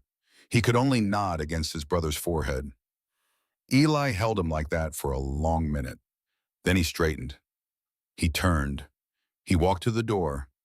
He took his coat from the peg, and he put it on slowly, and he picked up his rifle, and he stepped out onto the porch into the falling snow. Clara May followed him. She did not put on her shawl. She did not put on her boots. She walked out onto the porch in her stocking feet, and she stood beside him at the porch rail. The snow was falling soft and slow over the black trees. He was not crying. He was looking out at the trees, and his face was very still, and his hands on the porch rail were perfectly steady. Eli. Yes, Clara May. It was the first time he had called her by her name without the miss in front of it. She felt the change of it like a small, warm hand on her chest. What are you going to do? He did not answer for a long time. Then he said, I am going to find the man with the wide-brimmed hat. I am going to find him whether he is the same man who is hiding on my mountain right now, or whether he is some other man. I am going to find him, and I am going to ask him 3 questions. I am going to ask him if he killed my wife. I am going to ask him who paid him. And then I am going to do whatever the answer makes me do. She put her hand on his hand on the porch rail. Eli, listen to me. There is no one else for me. Do you understand what I am telling you? There is no one in Charleston. There is no one in Helena. There is no one anywhere on this earth who is waiting for me except the 3 of you in this cabin. If you ride out alone to find this man, and you do not come back, you do not just leave a mountain without an eldest brother. You leave a woman without the only place she has ever called home. I am asking you, do not ride alone. Eli Hartwell turned his head and he looked at her. He looked at her for a long time, the same look he had given her in the firelight 3 weeks ago. The look of a man who had stopped believing the sun would rise and was now seeing it rise. And then he said very quietly, Clara May, if I come back from this, if God grants me that I am going to ask you a question, I am not going to ask it now because the asking of it is too important to be tangled up with what I am about to do. But I want you to know that I am going to ask it. Will you wait for the asking? I will wait, she said. He nodded once, he turned and he went back inside. That night, the man with the wide-brimmed hat made the choice for them. Sheriff Cyrus Brody of Copper Creek rode up the mountain through the falling snow at sunset. He arrived at the cabin alone on a tired horse, and Eli met him at the door with a rifle in his hand and brought him into the fire. Brody was a man Eli had known since he was a boy. Brody had served under Eli's father in the war. Brody was the kind of lawman who knew the difference between the law as it was written and the law as it ought to be, and who tried most days to find the second one inside the first. He took the cup of coffee Clara May handed him. He warmed his hands at the fire. Then he said, Eli, I have news. I have been turning it over for 2 days trying to decide how to bring it to you, and I decided this morning I had to bring it in person. Tell it, Cyrus. There is a man in Copper Creek. He has been there for 9 days now. He came in on the train from the Wyoming railhead. He registered at the boarding house under the name John Smith, and he paid in $20 gold pieces, which is the kind of thing a deputy notices. I had a deputy follow him for 2 days. He goes out before light every morning, and he comes back after dark every night. He carries a Colt revolver and a Sharps rifle. He never speaks to anyone in town except to order food. And he has been asking quiet questions in the saloon about the Hartwell place and about a young woman from Charleston who came in on the November train. Eli said nothing. His hand on his coffee cup did not move. That is not all. I sent a wire down to Denver. I have a friend in the marshal's office there. I asked him to run the description. The wire came back yesterday. The man's real name is Silas Crane. He is a tracker for hire out of Denver. He is wanted in 2 territories on suspicion of arson and 1 count of murder for hire. Eli. Brody set down his cup and looked his old friend in the eye. Crane was in this district in the autumn of '79. The marshal's office has him on a job that ended the 2nd week of October that year. The job was paid for by an unnamed party out of a Charleston bank. I am not telling you anything you cannot work out for yourself, but I am telling you so the working out does not happen alone. Eli Hartwell sat very still. Clara May watched his face. She watched the muscle along his jaw move once and once again, and then go still. And the unnamed Charleston party, Eli said, I cannot prove it yet, but the wire said the bank was the Carolina Mercantile and Trust, and the account that paid Crane in '79 is the same account that wired payment to the Wells Fargo office in Helena 3 weeks ago, the day before Crane left Denver for Wyoming. The account is held in the name of a liquor merchant by the name of Mortimer Crane. Clara May's hand went to her mouth. Mortimer Crane and Silas Crane, she whispered. They are kin. Cousins, I believe, said Brody quietly. First cousins out of the same family in Northern Carolina. Mortimer the merchant, Silas the tracker. The merchant has the money. The tracker has the gun. The merchant pays the tracker for the family work. Eli Hartwell put down his coffee cup. He understood now. They all understood. The two stories that had been running side by side, the old story of Sarah's death and the new story of Mortimer Crane's wounded vanity, had never been two stories at all. They had been one story all along. 3 years ago, Silas Crane had come to Black Pine Hollow on a job. This job had been to clear the Hartwell brothers off the mountain because some Charleston speculator had heard a rumor of a gold seam under their land. Silas had set the fire that killed Sarah, and the brothers had not run, and the speculator had given up on the gold and gone on to other schemes, and Silas had been paid and had ridden away.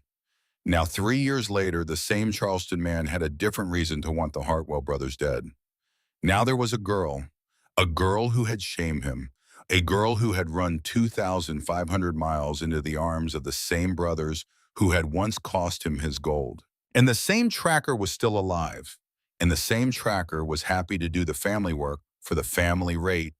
And the cousin in Charleston had wired the cousin in Denver and said, "Finish what you started and bring the girl back when you are done." Eli Hartwell looked across the cabin at his youngest brother on the settle, who had been carrying the weight of an autumn morning for 3 years for nothing. Then he looked at Clara May, and his face was the face of a man who had finally been given a name to put on his enemy. "Cyrus," he said, "thank you. I owe you a debt I cannot pay. Ride home tonight. Ride back to Copper Creek. Forget you came up here. If anyone asks, you came to deliver a tax notice. We will handle this from here. Eli." "Cyrus, please." Brody looked at him for a long moment. Then he set down his cup and he stood up and he put on his hat and he said, "If a man named Silas Crane should happen to die on the south slope of Black Pine in the next week, Eli, I would like the body brought to my office in Copper Creek so I can write the death certificate honest. You understand me?" "I understand you, Cyrus." "And the woman. What about the woman?" "She is yours, Eli. Anyone with eyes can see it. You take care of her. You hear me. You take care of her." Eli Hartwell did not answer. He did not need to. The attack came that same night. It came at 2:30 in the morning, when even careful men sometimes nod off at their watch. There were 4 of them.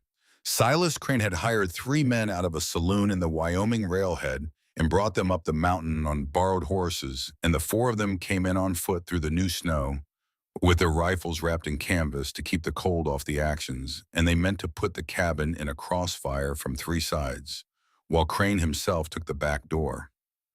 But Jed Hartwell did not nod off at his watch. Jed had ridden with a Union Scout regiment at the very end of the war when he and his brothers were boys of 15 who had lied about their age to enlist, and only Jed had stayed past the surrender at Appomattox to help track Confederate raiders through the Tennessee hills, and Jed had not slept more than 4 hours a night in any month of any year since that war ended. Jed saw the first man cross the open ground at the woodline at 27 minutes past 2, and Jed put a bullet through that man's chest at 110 yards in the dark with one shot. The cabin came alive. Eli was at the front door before the echo of Jed's shot had died. Wyatt, weak as he was, dragged himself off the settle and crawled to the south window with the small Colt revolver Eli had given him, and Wyatt put his back against the wall and waited. Clara May did not run. She did not hide. She went to the iron stove in the kitchen, and she opened the door, and she took out a length of pine kindlings that she had been saving, and she lit the end of it from the fire, and she carried the burning brand to the small oil lamp on the kitchen table, and she stood there with the brand in one hand and the lamp in the other ready, because she had decided in the long hours of the afternoon that if a man came through her kitchen door, tonight she was going to set him on fire. The second attacker came up onto the porch. Eli shot him through the door. The third attacker tried to break a window on the east side. Wyatt shot him from the floor at the south window with the Colt, and the bullet was not clean, but it was enough, and the man fell backward into the snow and did not get up. The fourth attacker, the one Crane had paid the most, was a man named Bo Garrett, who had killed 3 men in barroom fights in Cheyenne, and Bo Garrett came around to the back of the cabin with an axe, and he chopped the back door off its hinges in 3 blows, and he came through the broken doorway with the axe still in his hand, and he saw a small woman in a navy blue dress standing in the kitchen with a burning brand and an oil lamp. Clara May Bennett threw the lamp. It hit Bo Garrett in the chest. The glass shattered. The lamp oil splashed across his coat and the burning brand caught the oil. And Bo Garrett went up like a winter haystack. He screamed. He dropped the axe. He turned and he ran out of the cabin into the snow with his coat in flames, and he was still running and still burning when Jed Hartwell shot him cleanly between the shoulder blades from the loft window, because Jed was a merciful man who did not believe any creature should die slowly when a bullet would do. The cabin went quiet. The whole fight had taken less than 4 minutes. 3 men were dead in the snow around the porch. The fourth was burning in the snow at the edge of the wood line. And Silas Crane, who had been waiting at the back of the cabin for his hired men to soften the door, had heard the lamp break and the screaming and the gunfire, and had understood in the cold, practical way of a man who had survived 20 years of this work that the job had gone wrong and that the next bullet was for him. He had turned and he had run. He had 2 hours of darkness left. He used them. The next morning Eli rose at first light. He did not eat. He did not speak. He saddled the gray gelding he kept for hard riding, and he loaded a pack with 3 days of jerky and a canteen and 40 rounds for the long rifle, and he came back into the cabin to take his coat from the peg, and Clara May was waiting for him by the door. "You said you would not ride alone." "I did not say that. I said I would think on it." "Eli." "Clara May, listen to me. He has a 2-hour start and a fresh horse, and he knows this country, and if I do not catch him today, he will go to ground for the winter and come back at us in the spring. I cannot let him have a winter to think on it. I have to ride now, today, alone, because Jed has to stay here and protect you and Wyatt. You know this is true. Tell me you know this is true." She did not say anything. She put both her hands flat on his chest on the front of his coat, and she pressed her forehead against the buttons of his shirt. He stood very still.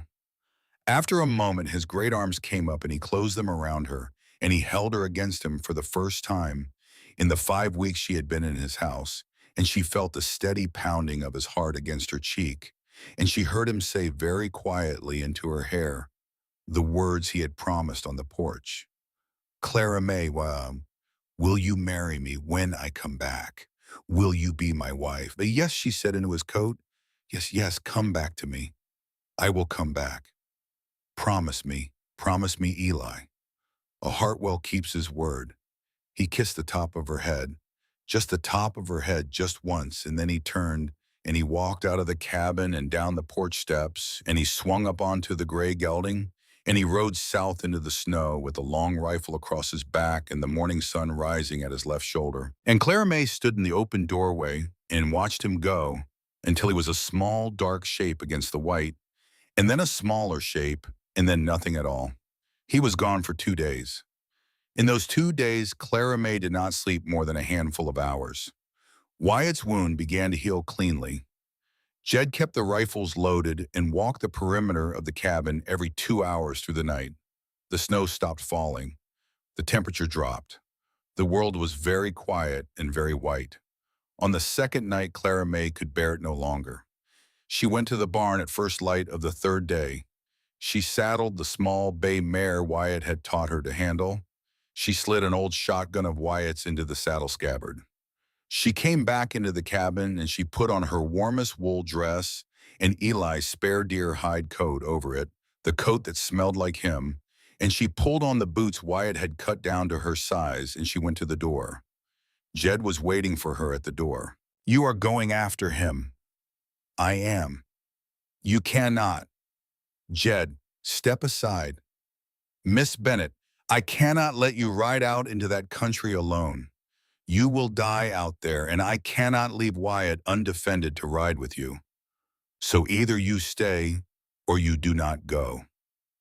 Clara May looked up at him. "Jed Hartwell, listen to me. Your brother promised me he would come back. He has not come back. I am not going to sit in this kitchen and bake bread for a man who may be lying in the snow somewhere on the south slope with a wound he cannot bind by himself. I am going to find him. I am going alone if I must. But if you come with me, I will be safer, and Wyatt is strong enough now to hold this cabin alone for one day with a loft rifle and the door bolted. He is a Hartwell. He will hold." Jed stared at her. "You called him your husband this morning at first light. I was at the well drawing water, and you did not see me at the doorway. You said his name, and then you said the word husband after it, very quietly like a prayer. Why did you say it? Because he is." Jed looked at her for one more long moment. Then he went and he put on his coat and he picked up the long rifle from beside the door and he kissed his youngest brother on the forehead and told him to bolt the door behind them and not to open it for any voice but his own. And the two of them rode out into the snow together. The mountain man and the small woman in the deer hide coat that was 3 sizes too big for her riding south into the white silence to look for the eldest brother who had not come home. They found him at Cold Creek Pass 2 hours later. He was alive. He was on his knees in the snow, with his rifle empty beside him, and Silas Crane was on his knees facing him 3 feet away, with a Bowie knife in his hand, and the two men were both bleeding into the snow from a dozen places, and they had been fighting hand to hand on a frozen creek bank for what looked like a long time. Crane saw the riders coming first. He looked up. His face was a mask of blood. He raised the Bowie knife. Clara May Bennett pulled Wyatt's old shotgun from the scabbard, and she fired one barrel into the air over Silas Crane's head. Crane flinched. It was all the opening Eli Hartwell needed. He came up off his knees with the last of his strength, and he slammed his shoulder into Crane's chest and drove him backward into a great gray boulder at the edge of the creek, and Crane's head struck the boulder with a sound like an axe hitting frozen wood, and Crane went down and did not get up. Eli stood over him, swaying the empty rifle hanging at his side. He did not finish him. He looked down at the unconscious man in the bloody snow, the man who had killed his wife and hunted his bride, and he raised his Bowie knife once. And then slowly he lowered it. He turned his head and he saw Clara May Bennett sitting on a small bay mare at the edge of the trees with an empty shotgun in her hands and her cheeks streaked with frozen tears, and Eli Hartwell let the knife fall into the snow. "He is going to hang," he said hoarsely. "He is going to hang in Helena, in front of a judge with his name in the newspaper, so that the cousin in Charleston reads it over his morning coffee. That is the ending he gets. Not a knife in the snow, a rope in front of guards and witnesses for what he did to Sarah and what he tried to do to you." Then his knees gave out and he fell forward into the snow, and Clara May was off the horse and across the clearing before he hit the ground. She caught his shoulders. She turned him over. She held his bloody face in her 2 small hands, and she pressed her forehead to his, and she wept openly for the first time in front of him, openly and without shame. And she said his name over and over until his eyes opened. "Clara May. I am here, I am here. Oh, you came. I came. You promised you would wait. I lied. I am sorry, I lied. Forgive me." A small, slow smile moved across the bloody face of Eli Hartwell. The same small, slow smile she had seen the day she split the kindling. The smile his brothers had not seen in 3 years before her, and he reached up with one trembling, scarred hand, and he touched her cheek with his thumb very gently, the way a man touches the most precious thing he has ever been allowed to hold. "I am glad you lied," he whispered. Then his eyes closed, and Jed Hartwell was beside them in the snow, lifting his older brother into his arms, the way his older brother had once lifted him as a boy. And the 3 of them began the long ride back up the mountain to the cabin at Black Pine Hollow, where a youngest brother was waiting at a bolted door for the sound of voices he knew, and where the long winter was beginning at last to turn toward spring. The ride back up the mountain took 4 hours. Eli was conscious for some of it and not conscious for some of it, and Clara May rode behind Jed on the bay mare with her arms wrapped around Eli's chest from behind to keep him in the saddle, and his blood soaked through the front of her wool dress in a slow, warm tide that she did not feel because she was past feeling anything but the steady rise and fall of his breath against her arms.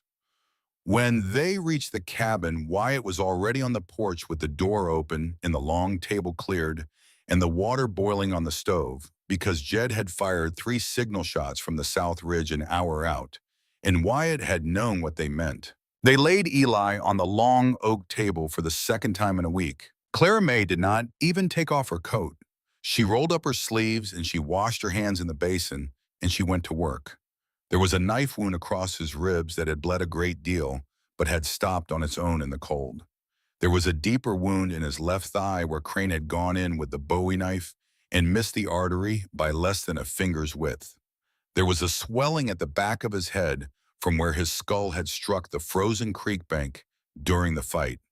And there was a bullet graze across the meat of his right shoulder where one of the rounds from Crane's Colt had passed within an inch of taking the top of his lung. She closed the wounds one by one.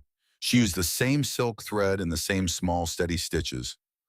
Wyatt assisted her, Lisan, because Wyatt knew herbs, and Wyatt knew where every bottle of tincture in the cabin was kept. And Jed stood at the door with a rifle because Jed had a rule now that no one in this house was without a rifle within reach until Silas Crane was on a rope in Helena. When she was finished, Eli was pale and breathing shallow, and his pulse was thready under her fingers. But he was alive, and Wyatt looked at her and said very quietly, "He will live, Clara May. You did not lose him. He will live." Clara May sat down on the bench beside the table, and she put her face in her hands, and for the second time in 5 weeks she cried where Eli could not see her. The fever came in the night the way fevers do. She sat by the carved settle where they had moved him, and she fed him sips of cold creek water, and she wiped his forehead with cloths cooled in melted snow. And the second night the fever broke just before dawn, and Eli Hartwell opened his whiskey-colored eyes and looked up at her, and said in a voice that was hardly more than air, "You are still here. I am still here. I dreamed you were. I am not a dream, Eli. I am here. I am not going anywhere. Will you come closer?" She came closer. She knelt beside the settle. He lifted his good hand, the one that was not bandaged, and he laid it against the side of her face, and he said, "When I am strong enough to stand on a porch and ask a question properly, I am going to ask you the question I told you about. I do not want to ask it lying down. A man does not ask a woman a question of that size lying down. Will you wait the few days it takes me to stand up? I will wait the rest of my life if you ask me to. I am asking you to wait a few days." Then a few days it is. He closed his eyes. A small, slow smile moved across his face, the smile she now knew belonged to her, and he slept again. He healed slowly. The body of a man who has bled that much does not come back in a week. But every morning Clara May woke before the others and built up the fire and brought him a cup of broth, and every afternoon she sat beside him and read aloud from the Plutarch in Latin and then in English, and every evening she helped him sit up against the bolster pillows so he could eat a real meal at the table by the hearth. Wyatt cooked. Jed kept watch. Outside, the snow lay deep and silent over Black Pine Hollow, and inside the cabin was warmer than it had been in 3 years. On the 8th morning, Eli Hartwell stood up. He stood up by himself, holding the back of the carved settle for balance, and he walked the length of the great room without help. And he came back and he sat down on the bench by the long oak table, and he was breathing hard, but he was upright. And Clara May looked at him from the kitchen doorway, and she understood that the question was coming today. It came after supper. The sun had gone down red over the western ridge, and the cabin was full of the warm smell of cornbread and stewed apples and good strong coffee. Wyatt had taken his coffee out onto the porch on some thin pretext about checking the weather. Jed had gone up to the loft to oil his rifles, which they all knew did not need oiling. Eli rose from the bench and he held out his hand to Clara May, and he said, "Walk with me." He led her out onto the porch. The snow stretched away under a sky full of cold, sharp stars. The air smelled of pine and wood smoke in the deep, clean cold of a Montana winter night. Eli walked her to the porch rail, and he turned to her gently to face him, and he reached into the inner pocket of his shirt, and he brought out something small and round wrapped in a square of white linen. "This belonged to my mother," he said. "Her name was Eleanor Hartwell. She wore this ring for 41 years on the third finger of her left hand. She died with it, and I took it off her hand the morning we buried her, and I have kept it in a tin box on the high shelf above the bookcase ever since, because I never thought I would have a reason to take it down. I have a reason now."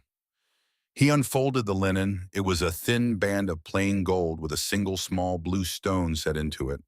The blue of the stone was the exact blue of Clara May Bennett's eyes. "Clara May Bennett of Charleston, South Carolina," said Eli Hartwell. He did not kneel. He stood very tall and very still on the porch of the cabin he had built with his own hands. "I am 36 years old. I am a widower. I live 10 miles from the nearest town and country that kills men who do not respect it. I have 2 brothers I love more than my own life. I have a grave on a rise behind this cabin that I will visit once a year for the rest of my days. I am not a young man, I am not an easy man, and I am not the kind of man who knows how to say pretty things. But I am asking you before God and these mountains and the memory of my father and the memory of my wife, who would have wanted me to ask, will you marry me? Will you stay here with me? Will you build the rest of your life under this roof with mine?" Clara May looked at him. She looked at him for a long moment, and she thought about a Charleston parsonage and a yellow fever epidemic and 6 years of scrubbing Aunt Hester's floors. She thought about a clipping pressed between the pages of Luke. She thought about a 9-day train ride and a snowy walk into the Silver Spur Saloon and a deep, slow voice from the darkest corner of the room. She thought about a Latin Plutarch and a chopping block and a daguerreotype in a cedar trunk and a bullet with a small, careful X scored across the front. She thought about every step that had brought her to this porch on this night in front of this man. "Yes," she said. He slid the ring onto her finger. It fit as if it had been made for her hand. He kissed her. It was the first time.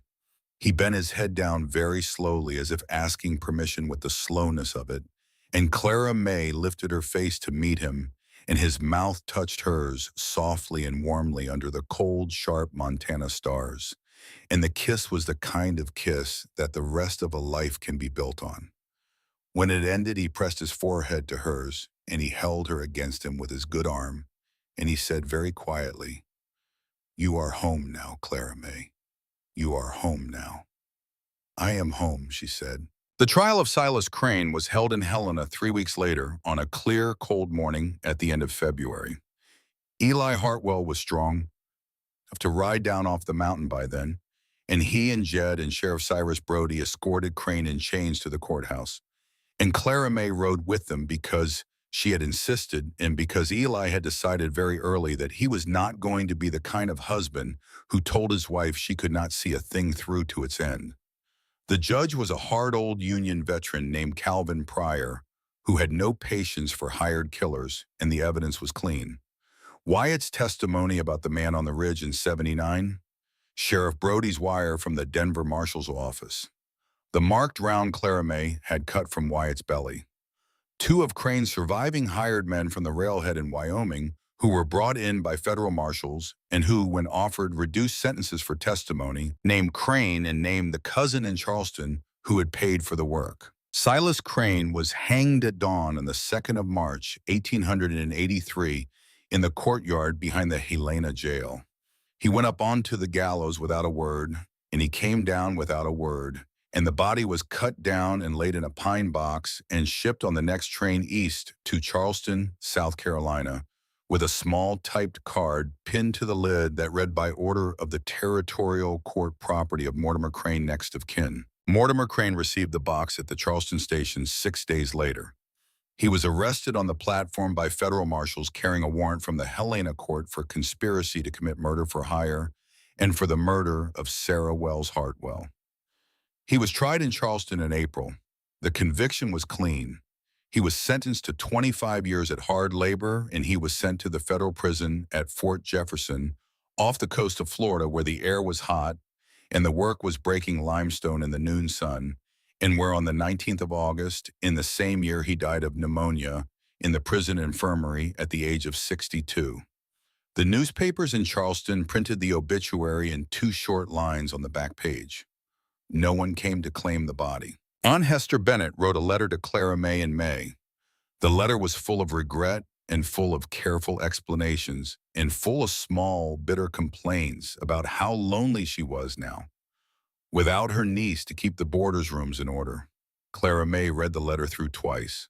Then she walked across the great room to the hearth, and she dropped the letter into the fire, and she watched it burn.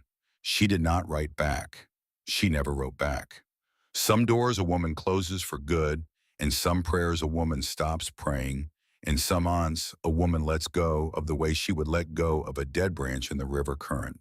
They were married on the second Sunday of May, 1883, under the wide-spreading branches of the apple tree that Augustus Hartwell had planted 22 years before.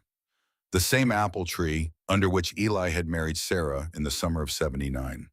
Clara May had asked very gently if it would hurt him to be married in that place again. And Eli had thought about it for a long time and had said, "No, it is the right place. It has always been the right place." Sarah would understand. Sarah was that kind of woman. The mountain heather was just beginning to bloom on the high meadows. The snow was gone from the south slopes and lay only in the deep-shaded hollows under the north faces of the firs. A new preacher had come to Copper Creek to replace the one whose wife had died in October, and the new preacher rode up the mountain on a borrowed mule and stood under the apple tree in his black coat with his Bible in his hands and read the words. Wyatt was the best man. Jed stood beside his older brother with one hand resting on Eli's shoulder the way their father had used to stand beside their mother at family suppers. Sheriff Cyrus Brody and his wife came up from Copper Creek as the witnesses. There was no other guest. There did not need to be. Clara May walked from the cabin door to the apple tree across the new grass in a simple dress of cream-colored cotton that she had sewn herself in the winter evenings, and she carried a small bouquet of bluebells and Indian paintbrush that Wyatt had picked for her at first light, and she did not wear Sarah's dress because the cedar trunk in the attic still belonged to a woman she would not displace. When the preacher asked Eli the question, Eli did not say, "I do." He said, "I do, and I have done since the night she walked into the Silver Spur Saloon and asked the bartender for the leftovers. The doing did not begin today. Today is only the saying of it out loud." When the preacher asked Clara May the question, she said, "I do, and I will, and I am, and I have been, since the moment he stood up from the corner table and said, 'Ma'am, you come over here and sit down with us.'" The preacher pronounced them husband and wife. Eli kissed her there under the apple tree with Wyatt weeping openly, and Jed turned slightly aside the way he turned aside when something hit him too hard to be looked at directly, and the new preacher folded his Bible, and the cabin door of Black Pine Hollow stood open behind them with the long oak table inside set for a wedding supper. Eli carried his bride across the threshold of his cabin in his strong arms, while the door closed softly behind them, and outside the first stars of the long Montana evening began to show themselves above the Bitterroot Range. The next day the seasons began to do what the seasons do. The first spring of their marriage, Clara May turned a patch of ground at the southeast corner of the cabin into a kitchen garden. Wyatt helped her dig the rows, and Jed built her a low fence of split rails to keep the deer out, and she planted potatoes and turnips and onions and peas and a small experimental row of tomato seeds she had ordered from a catalog in St. Louis. The first green shoot came up on the 8th of June. Clara May knelt in the dirt beside the row, and she touched the small green leaf with one finger, and she cried, and Eli came and stood behind her with his hand on her shoulder, and he said, "You are making this place live, Clara May. My father would have loved you. My mother would have loved you better than that."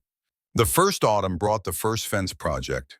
Eli and Jed and Wyatt extended the corral to take in a new pasture on the lower meadow and bought 10 head of breeding stock from a rancher in Bozeman, and Clara May kept the books.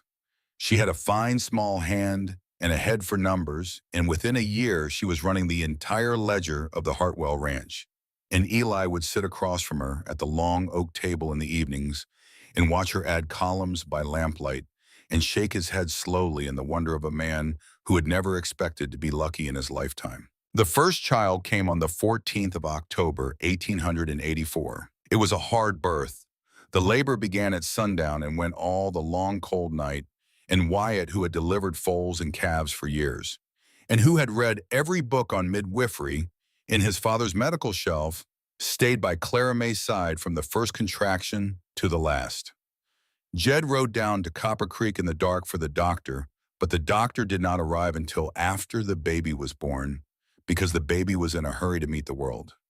Clara May bit down on a folded leather strap, and she did not scream once, but she squeezed Eli's hand so hard he had bruises on the back of it for a week. The baby was a boy. He came out red and furious and bawling, and Wyatt cleaned him and wrapped him in a clean linen sheet and laid him in his older brother's arms. Eli Hartwell, who had not wept in 3 years for Sarah, and had not wept since the day he learned the truth from Wyatt, sat down on the edge of the bed and looked at his son, and put his face down into the small, warm bundle, and wept the way men weep when the world has finally given them back something they had stopped daring to want. Clara May watched him from the pillow, with her hair plastered to her forehead with sweat, and her own tears spilling over, and she said, "What shall we name him, husband?" "Augustus," said Eli without looking up. "His name is Augustus, after my father. I have been waiting to give that name to a boy for 18 years. Augustus Hartwell was christened by the new Copper Creek preacher in the second week of November, with Wyatt as godfather and Jed as godfather and a small local woman from town as godmother. He grew the way Hartwells grew, fast and strong and stubborn. He was walking by 10 months. He was talking by 16. He had his father's whiskey-colored eyes and his mother's honey-colored hair, and Wyatt swore he had Sarah's wide, warm laugh, although none of them could say how a child born 5 years after Sarah's death could possibly inherit her laugh, only that he did, and the cabin was full of the sound of it. The second winter passed quietly. The third brought a great blizzard that buried the cabin to the eaves for 6 days. The fourth brought Wyatt's wedding to a young schoolteacher named Hannah Bell, who had come up from Bozeman to take the new Copper Creek school, and who had walked into the general store on her first day in town and asked the storekeeper if there were any unmarried Hartwell brothers left because she had heard the stories. Wyatt and Hannah were married in the church at Copper Creek in the spring of 1887, and Wyatt built her a small cabin a half-mile down the slope from Black Pine Hollow, and Hannah came up the trail almost every afternoon to drink coffee with Clara May at the long oak table. The second child came in the late summer of 1889. A girl. Clara May had been the one to suggest the name, and Eli had wept again when she said it, and the girl was christened Sarah Eleanor Hartwell, after the wife who had been buried under the river stone on the rise behind the cabin, and after the mother whose ring Clara May now wore on her left hand.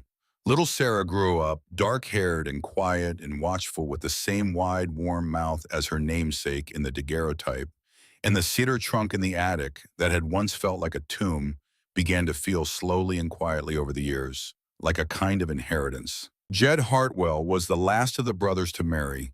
He held out for almost 5 more years. He held out until the autumn of 1894, when a young widow named Ruth Halverson from a Norwegian homestead 20 miles to the east lost her husband to a falling tree and was left with a little girl of 3¼ section of land she could not work alone. Jed rode out to help her bring in her hay because that was what mountain neighbors did, and he rode home that night without saying much. And the next morning he saddled the bay mare and rode back to the Halverson place, and he rode back almost every day for 6 weeks, and at the end of those 6 weeks he came home and stood in the doorway of the cabin and said to Eli, "Brother, I am going to ask Ruth Halverson to marry me. I wanted you to know first." Eli stood up from the table and crossed the room and embraced his middle brother. And Clara May said, "Bring her here for supper this Sunday. Bring the little girl. We will make her welcome." Ruth and Jed were married in the spring of 1895. Ruth's little girl, whose name was Ingrid, took to Clara May the way the small plant takes to a south-facing window. Within a year, she was calling Clara May Auntie and following her around the kitchen with a small wooden spoon. And within 2 years, she had two little Hartwell cousins of her own because Jed and Ruth wasted no time, and Black Pine Hollow began to fill with the sound of children that had never been there before. The third child of Eli and Clara May came in the spring of 1891. Another boy. They named him William after Clara May's grandfather, who had been a Methodist preacher in the mountains of Western Carolina before the war. William was born quiet and stayed quiet. He was the kind of child who would sit for an hour watching a beetle work its way across a porch board. Wyatt loved him fiercely from the moment he was born and taught him the names of every herb in the cabin rafters before he was 6. The years began to gather speed. Augustus learned to ride before he was 4. By the time he was 10, he was helping his father bring in the cattle from the high pasture in October. By the time he was 15, he was as tall as his uncles, all three of them, and the women in Copper Creek had begun to notice him at the church socials.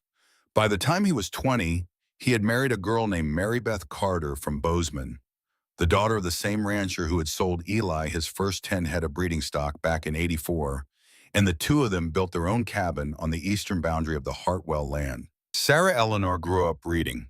She read every book on the long shelf in the great room before she was 12, and she read the Plutarch in English, and then asked her mother to teach her the Latin, and Clara May taught her Latin in the evenings the way Reverend Thomas Bennett had once taught his own daughter in a Charleston parsonage.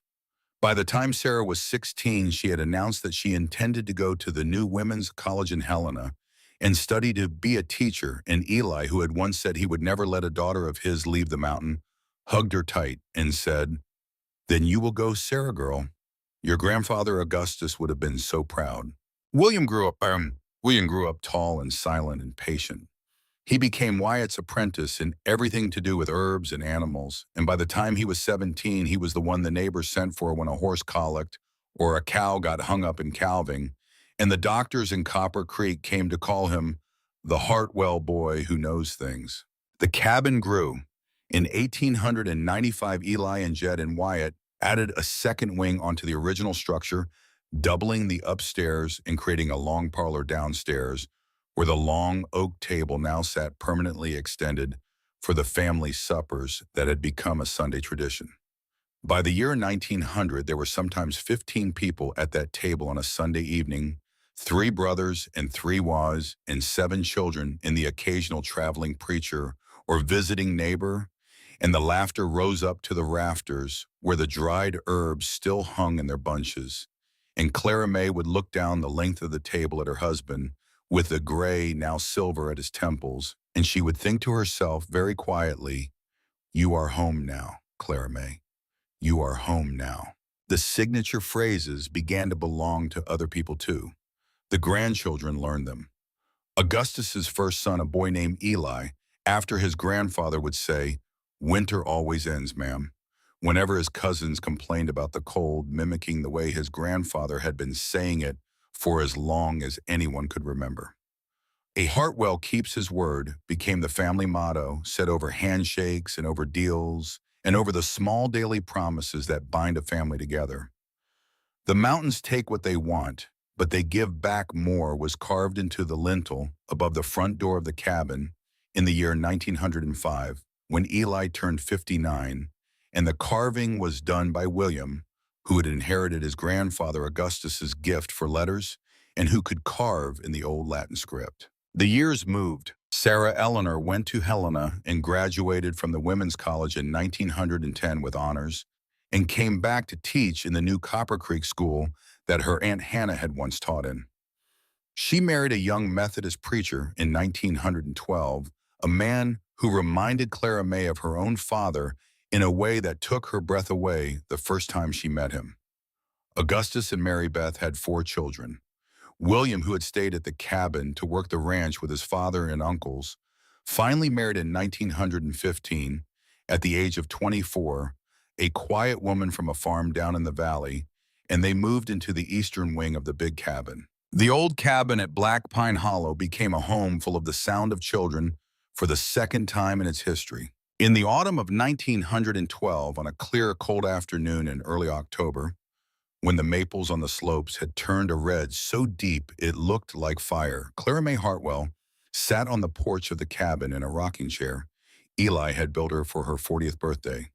Her hair was still honey-colored at the front, but it was silver at the temples now, and there were small, careful lines at the corners of her eyes from 30 years of mountain weather and from 30 years of laughing, and she was knitting a small white sweater for her newest grandchild, a boy who had been born to Augustus and Mary Beth in August. Eli sat beside her in his own rocking chair. He was 66 years old.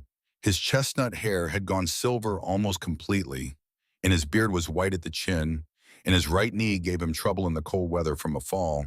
He had taken off a horse in the winter of '98, but his shoulders were still broad, and his back was still straight, and his whiskey-colored eyes still saw everything that moved within a mile of the porch. He was reading aloud to her from a book of poems by Walt Whitman, the same volume he had read aloud to her on a winter night in 1890, when Augustus was a baby and Sarah was still a name they did not yet have a child to give to. In the front yard, Augustus's little boy, 4 years old and named for his grandfather, was learning to ride a small, spotted pony under the patient instruction of his great-uncle Wyatt.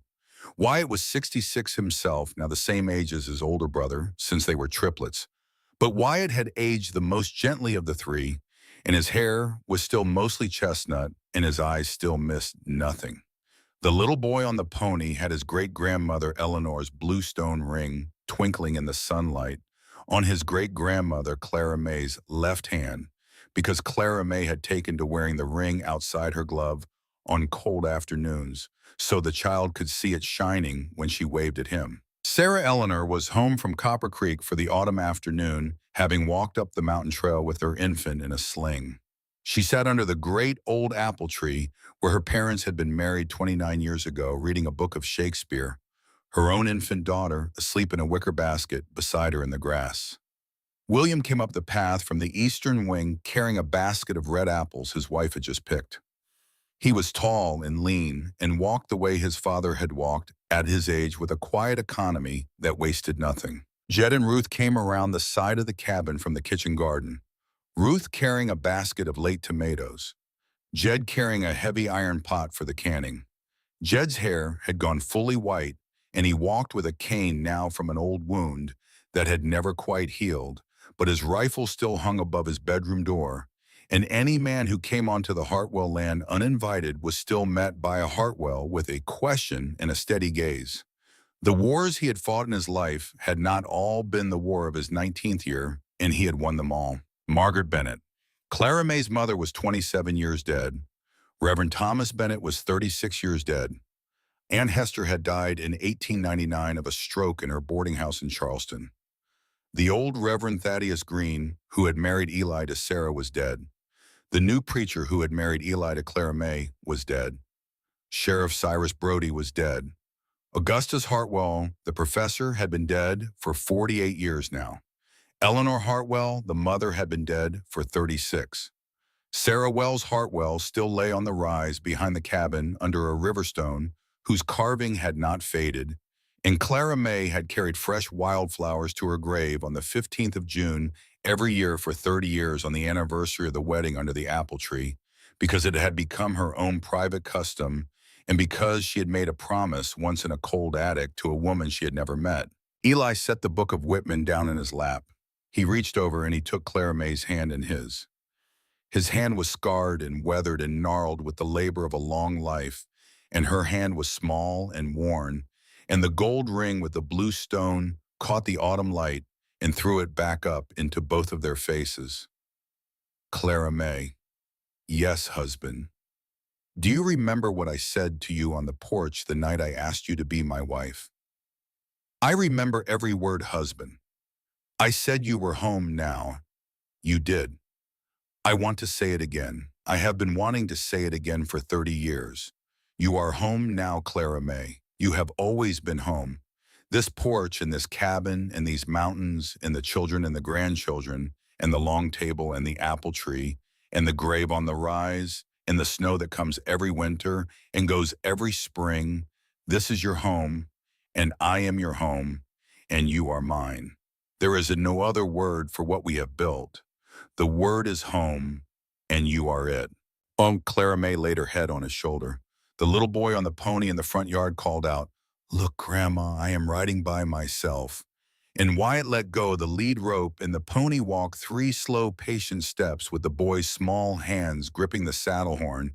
And Clara May lifted her head from her husband's shoulder and clapped her hands and said, "Yes, my darling, you are riding by yourself, just like your grandfather did when he was your age." She still remembered.